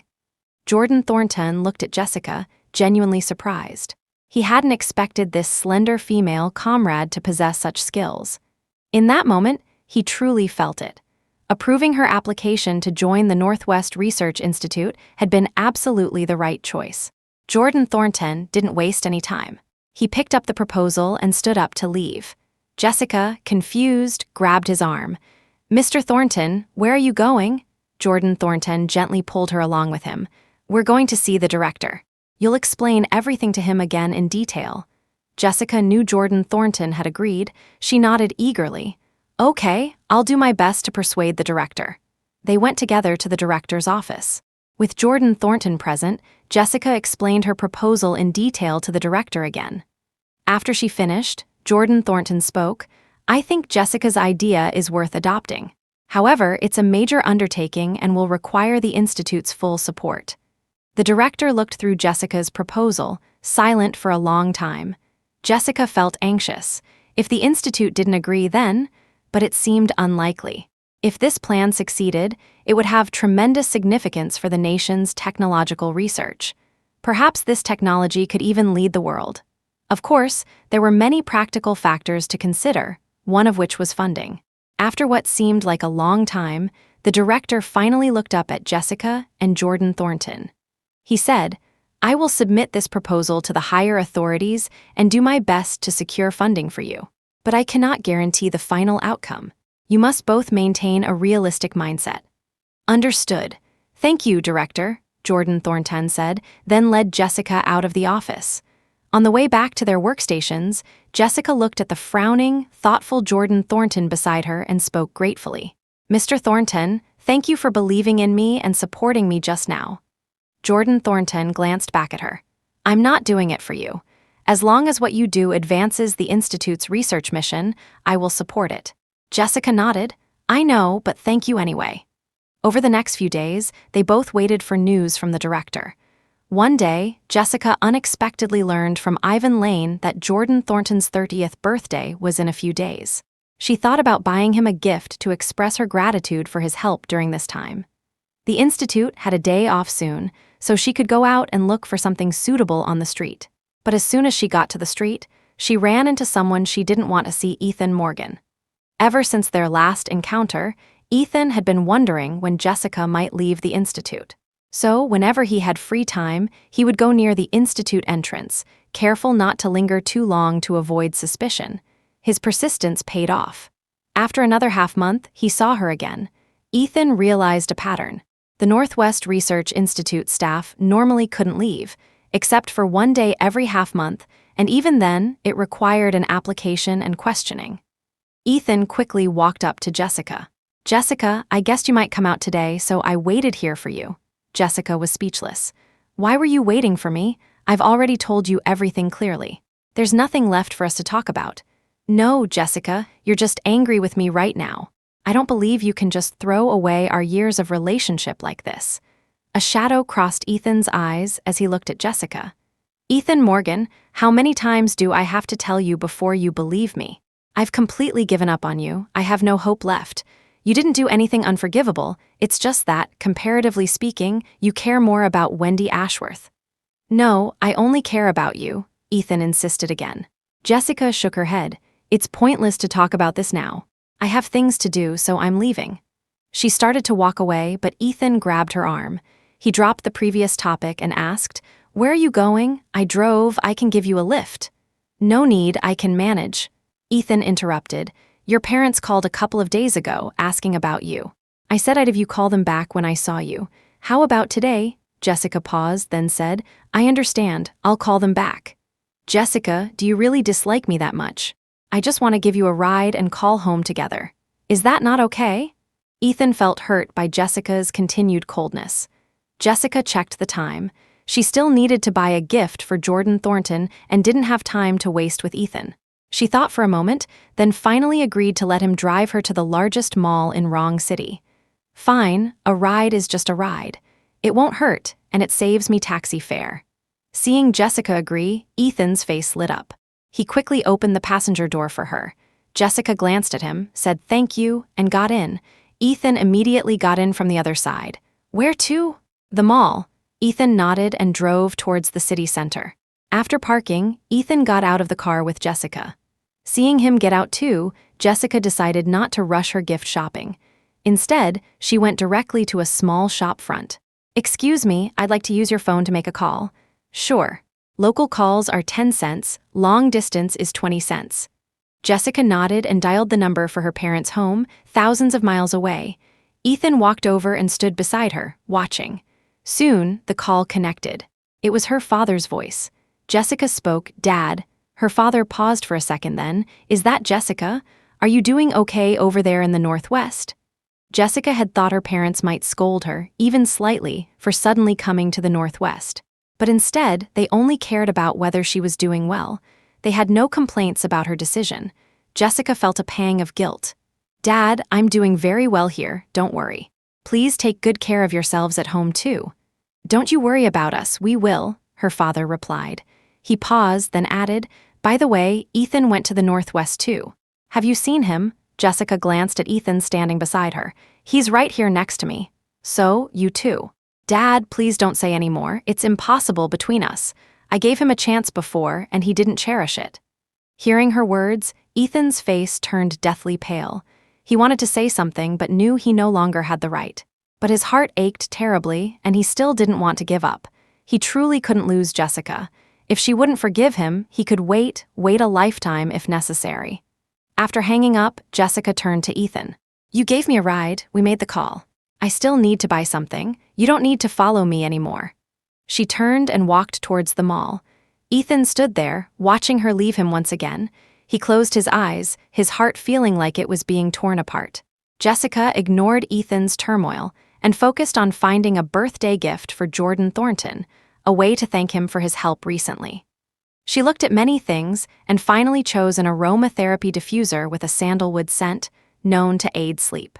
For someone like Jordan Thornton, who worked late almost every night, sleep quality was likely poor. Hopefully, this could help him. After buying the gift, Jessica returned to the institute. Jordan Thornton informed her. Jessica, the proposal was approved by the higher-ups. The budget will be allocated in a couple of days. You will be in charge of this project.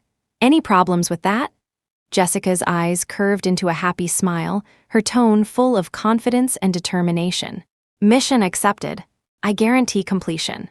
From then on, Jessica immersed herself in studying the machines, figuring out how to integrate Jordan Thornton's calculation system. She discussed specific details with Jordan Thornton almost daily.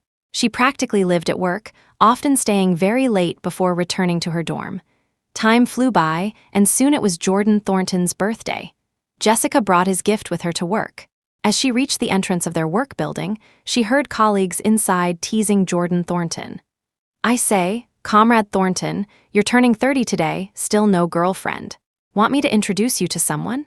Yeah, a workaholic like you really needs a wife to take care of you. Then she heard Jordan Thornton's voice. You know I'm a workaholic. If I actually got married, where would I find time for family? Don't ruin some poor woman's life. Jessica thought the topic was closed and was about to walk in. Suddenly, another colleague spoke up, bringing her into it. That new comrade, Jessica Sinclair, seems quite nice. You two work together every day. Haven't you had any thoughts, Comrade Thornton? Both inside and outside the door, people froze. Jessica felt utterly lost. How did she suddenly get dragged into this? She had no romantic feelings for Jordan Thornton. She only saw him as a teacher and mentor. Jessica quietly backed away. Better to go in later, otherwise it would be incredibly awkward.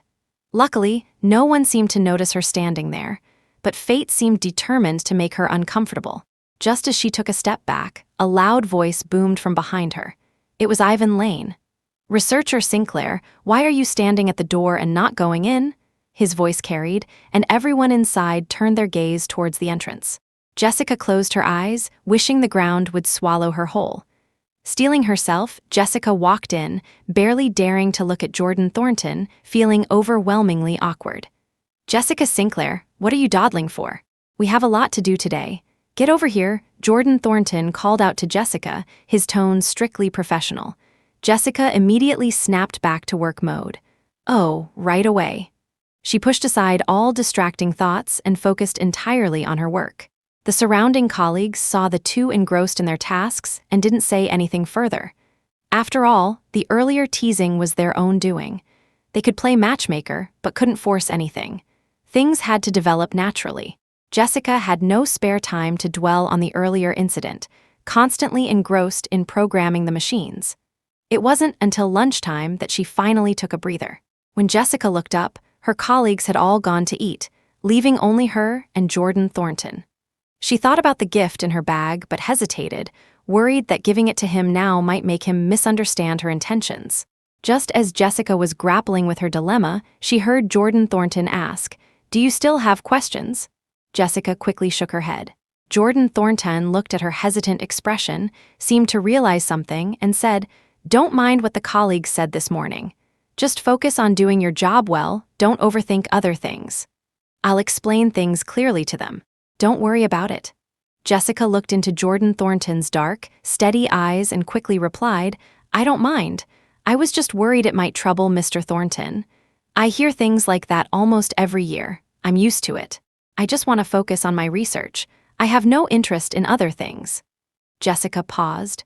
She knew Jordan Thornton prioritized work above all else, but she hadn't realized he truly meant disregarding everything else, including marriage and family. "But your parents, don't they mind?" The question slipped out before Jessica could stop herself. She immediately regretted it. "Sorry, I didn't mean." "You don't know." Jessica was confused. "Know what?" Jordan Thornton smiled faintly. "My parents passed away. I'm all alone now."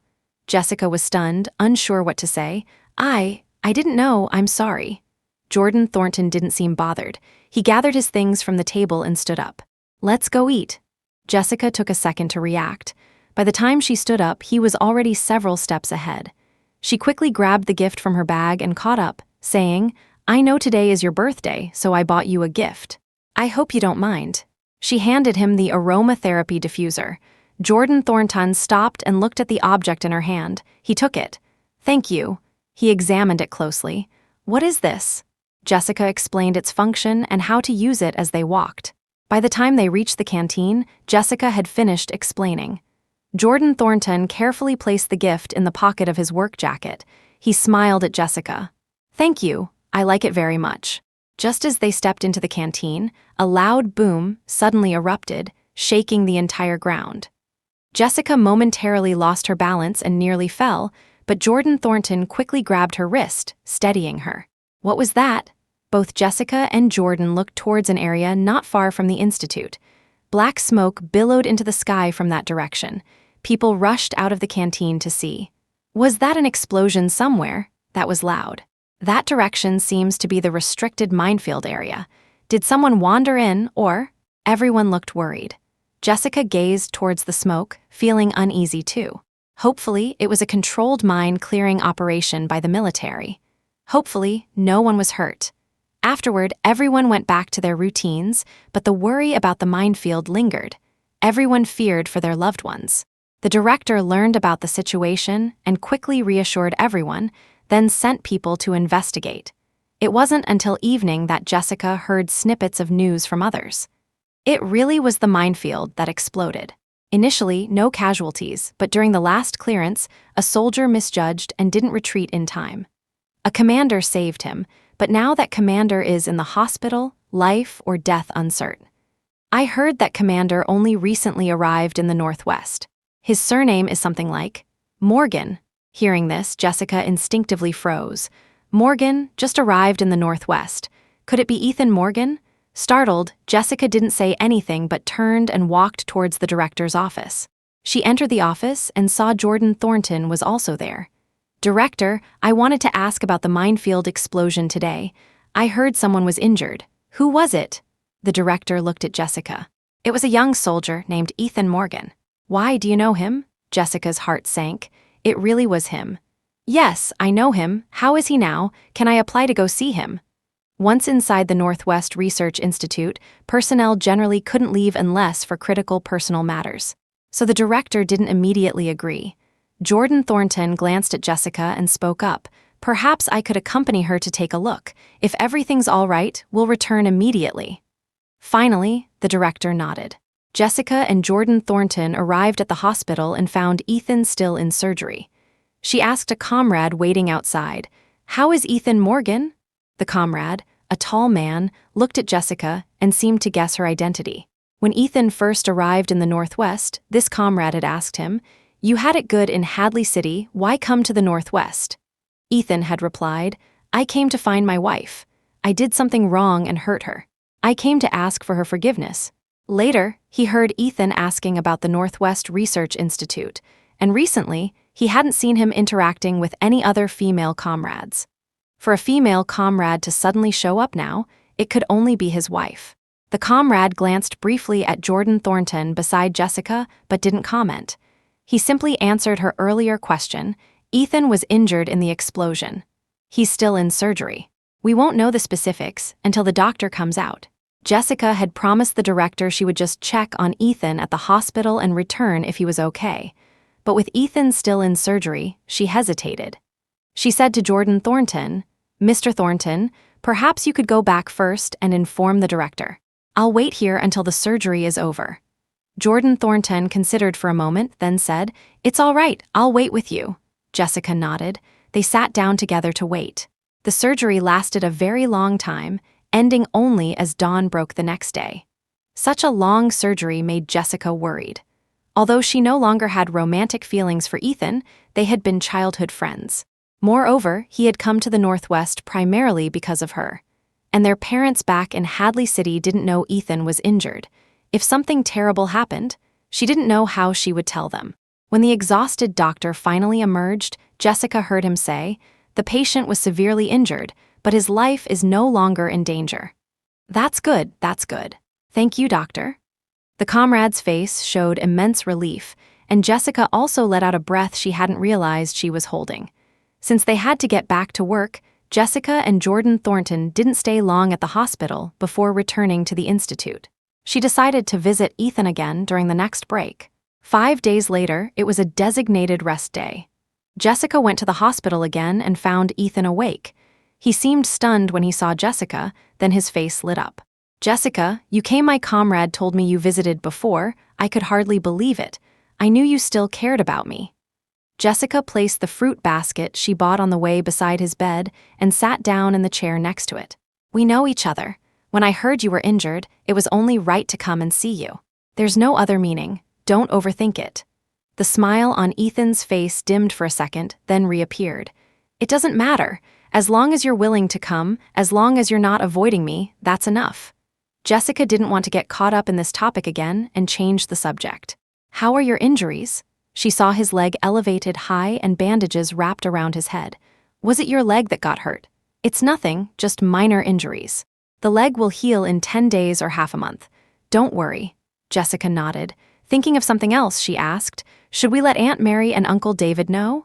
Ethan paused, realizing she meant his parents. Jessica used to call them Mom and Dad. Now she had changed her form of address. "Is there really no chance left for me?" A sharp, constricting pain gripped Ethan's heart, and his face paled slightly. Seeing his sudden pallor, Jessica asked quickly, "What's wrong? Are you feeling unwell somewhere? I'll get the doctor." She started to get up, but Ethan grabbed her wrist. "It's nothing, no need for the doctor." Jessica let out a sigh of relief and sat back down. She noticed Ethan still holding her wrist tightly and firmly pulled her hand away. Silence fell in the room. Jessica felt there was no need to stay longer. After peeling an apple for Ethan, she stood up. "Since you're out of danger, I should be going now." Seeing her ready to leave so soon after arriving, Ethan looked crestfallen. "Can't you stay a little longer? I won't get to see you again for another half-month." Jessica pressed her lips together, her eyes showing no emotion as she looked at Ethan. "No, I have other things to do. I'll leave now." "Jessica, is there really no chance for me?" As Jessica turned to leave, Ethan finally asked the question hanging in the air. Jessica paused for a second, then shook her head. "No." After a moment, she added, "Ethan Morgan, the past is past. I think my current life is very good, and I don't want to go back to how things were. If you only came to the Northwest for me, then once you've recovered, you should go back. There's no need to force yourself to stay here for my sake." Ethan listened silently, his heart feeling crushed under a massive weight, the pain unbearable. He watched helplessly as Jessica left the hospital room, her words echoing in his mind. He thought about the vast, shocking expanse of the minefield he had seen in the Northwest desert. He fell into contemplation. Although he initially came to the Northwest for Jessica, did he truly want to stay in this land, now only because of her? Perhaps he needed to seriously reconsider. Jessica left the hospital and returned to the institute. She was heading back to her dormitory when she encountered Jordan Thornton coming down from the third floor as she reached the second. Seeing Jessica, he said, "You're back. Good timing. Come with me somewhere." Jessica quickly followed him back downstairs. "Mr. Thornton, what happened?" Jordan glanced at her. "Didn't you write a complete machine program? Let's go test it out." Jessica paused, then said, "That program is just an initial framework. Are we testing it now?" Jordan Thornton nodded. Jessica didn't say more, but she found it strange. Jordan Thornton always emphasized steady progress, patience, and avoiding haste. Especially in research, persistence and patience were key. Why did he seem so eager today? Jordan Thornton sensed Jessica's confusion. "I saw a news report this morning. Foreign countries are also researching how to improve the precision of machine calculations." Jessica froze, instantly understanding Jordan Thornton's meaning. Her initial proposal to combine Jordan's manual precision with machine speed was based on the fact that such technology didn't exist abroad yet. If their country could be the first to develop it, it would significantly demonstrate national strength. With this thought, Jessica quickened her pace, determined to give her all and ensure their research surpassed foreign efforts. They arrived at their work building and started the machine. Jessica quickly operated the controls, inputting the entire program sequence. Finally, she turned to Jordan Thornton. "Mr. Thornton, please input the data to be calculated." Jordan Thornton nodded, stepped forward, typed in several numbers, and waited for the machine's result. Jessica held her breath, her eyes glued to the machine screen. The final result displayed was a number with only 2 decimal places. Failure, Jessica felt disheartened, but Jordan Thornton beside her showed little reaction. He looked at Jessica's crestfallen expression. He said, somewhat helplessly, "This was just your initial program. Isn't it normal for it not to succeed on the first try?" Jessica knew he was right, but she still felt down. But she also knew this mindset was detrimental. She immediately cleared her head and rallied herself. "Mr. Thornton, rest assured, I won't give up. I believe in you." In the following period, Jessica spent all her time pondering how to make the machine calculate more precise results, how to enable it to effectively integrate the core elements of Jordan Thornton's calculation system. She worked tirelessly, often returning to her dorm late at night, sometimes even falling asleep slumped over her desk. Her assistant, Ivan Lane, constantly helped her. Seeing her working so hard, he couldn't help saying, "Researcher Sinclair, perhaps you should take a break. Don't really make yourself sick." Jessica waved him off without looking up. "It's okay. Let's finish the task at hand first." Ivan Lane's attempts at persuasion were futile. He knew he could only try to help share her burden. Jordan Thornton observed everything but said nothing. He knew that until the final machine program was complete, she wouldn't rest. This continued for nearly 2 months. One evening, at dusk, Jessica excitedly ran up to Jordan Thornton. "Mr. Thornton, I've created a complete program, we can test it right now," Jordan Thornton replied. "It's a bit late today. Go home, get a good night's sleep, and we'll test it tomorrow morning." Jessica wanted to argue, but Jordan Thornton insisted she go rest. She had no choice but to return to her dormitory. She truly fell asleep the moment her head hit the pillow. She slept soundly until the next day. Waking up refreshed, Jessica washed up and hurried to the work building. She found Jordan Thornton already waiting for her. Mr. Thornton, good morning. Morning. Jordan Thornton nodded at her. Without further ado, Jessica started the machine and input the final program she had completed yesterday. She then input Jordan Thornton's calculation system. Finally, she looked at Jordan Thornton again. Jordan Thornton nodded and, just like last time, entered the data to be calculated. This time, Jessica was so nervous her palms were sweating. When the final result appeared, showing 3 decimal places, Jessica gasped. Success, Mr. Thornton, we did it. But when she met Jordan Thornton's slightly furrowed brow, Jessica's heart skipped a beat, a bad feeling creeping in. What's wrong, Mr. Thornton? Is there a problem? Jordan Thornton looked at her and said gravely, although the machine's result is precise to 3 decimal places, the 3rd digit is incorrect. For comparison, Jordan Thornton had input a dataset he had previously calculated by hand. He clearly remembered the final result, and it differed slightly from the machine's calculation this time. Jessica froze, the joy instantly extinguished by cold water. So, Mr. Thornton, does that mean this attempt also failed?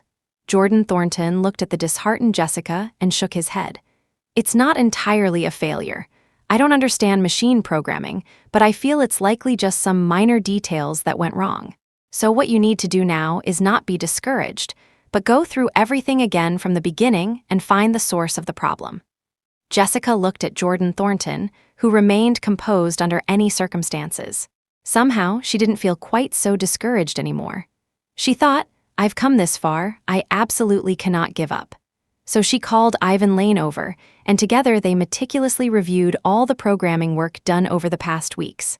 Because the process was complex, Jessica didn't leave her workstation for several days straight. But as they neared the end, she still couldn't pinpoint the error.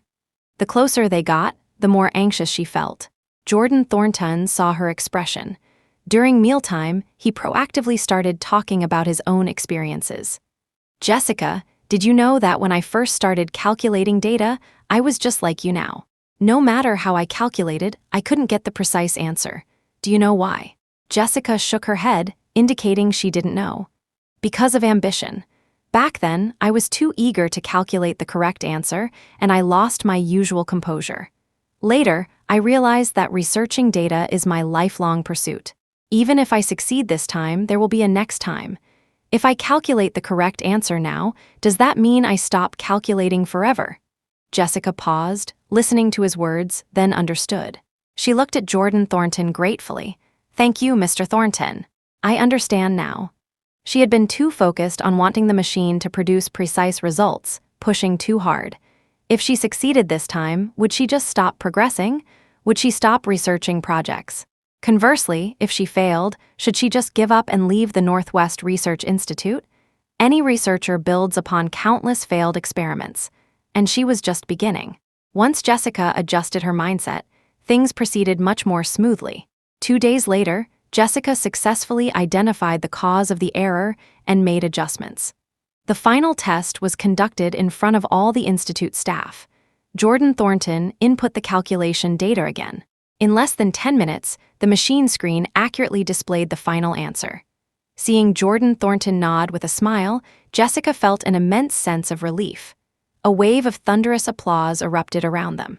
From that day forward, Jessica Sinclair's name would resonate, known throughout the nation. 1 month later, on the award stage, Jessica Sinclair accepted the Medal of Honor bestowed upon her by the state. She looked at the 5-pointed red star on the medal, stood on the stage, and gazed at the countless onlookers below. Tears welled in her eyes as she spoke. Thank you to the nation for this honor. I will forever cherish it in my heart. In the future, I will continue to dedicate my life to our country's technological advancement. Thank you, everyone. After she finished speaking, applause filled the air. Jessica stepped down from the stage. She hadn't walked far when she heard someone call her name from behind. Jessica, she turned. It was Ethan Morgan. Jessica then remembered his injury and quickly asked, "Why are you here, your injury?" "It healed long ago. Today is your big day. I definitely had to come." "Congratulations, Jessica." A confident smile graced Jessica's face. "Thank you." Ethan looked silently at the Jessica before him, then slowly curved his lips into a smile as well. "Jessica, I've decided to stay in the Northwest too. I know it's impossible between us now, but can we still be friends? Jessica looked at this Ethan and noticed something different about him. This change was gratifying, but beyond that, she felt no other emotion. She smiled and shook her head. Exes don't make good friends, it's too complicated. Hearing this, Ethan's expression froze. Jessica turned, gave a smiling wave, and strode confidently towards the distance. In that moment, Ethan knew he had completely lost Jessica Sinclair, both past and future. In that moment, Jessica had truly become the protagonist of her own life, ready to see a higher and farther world.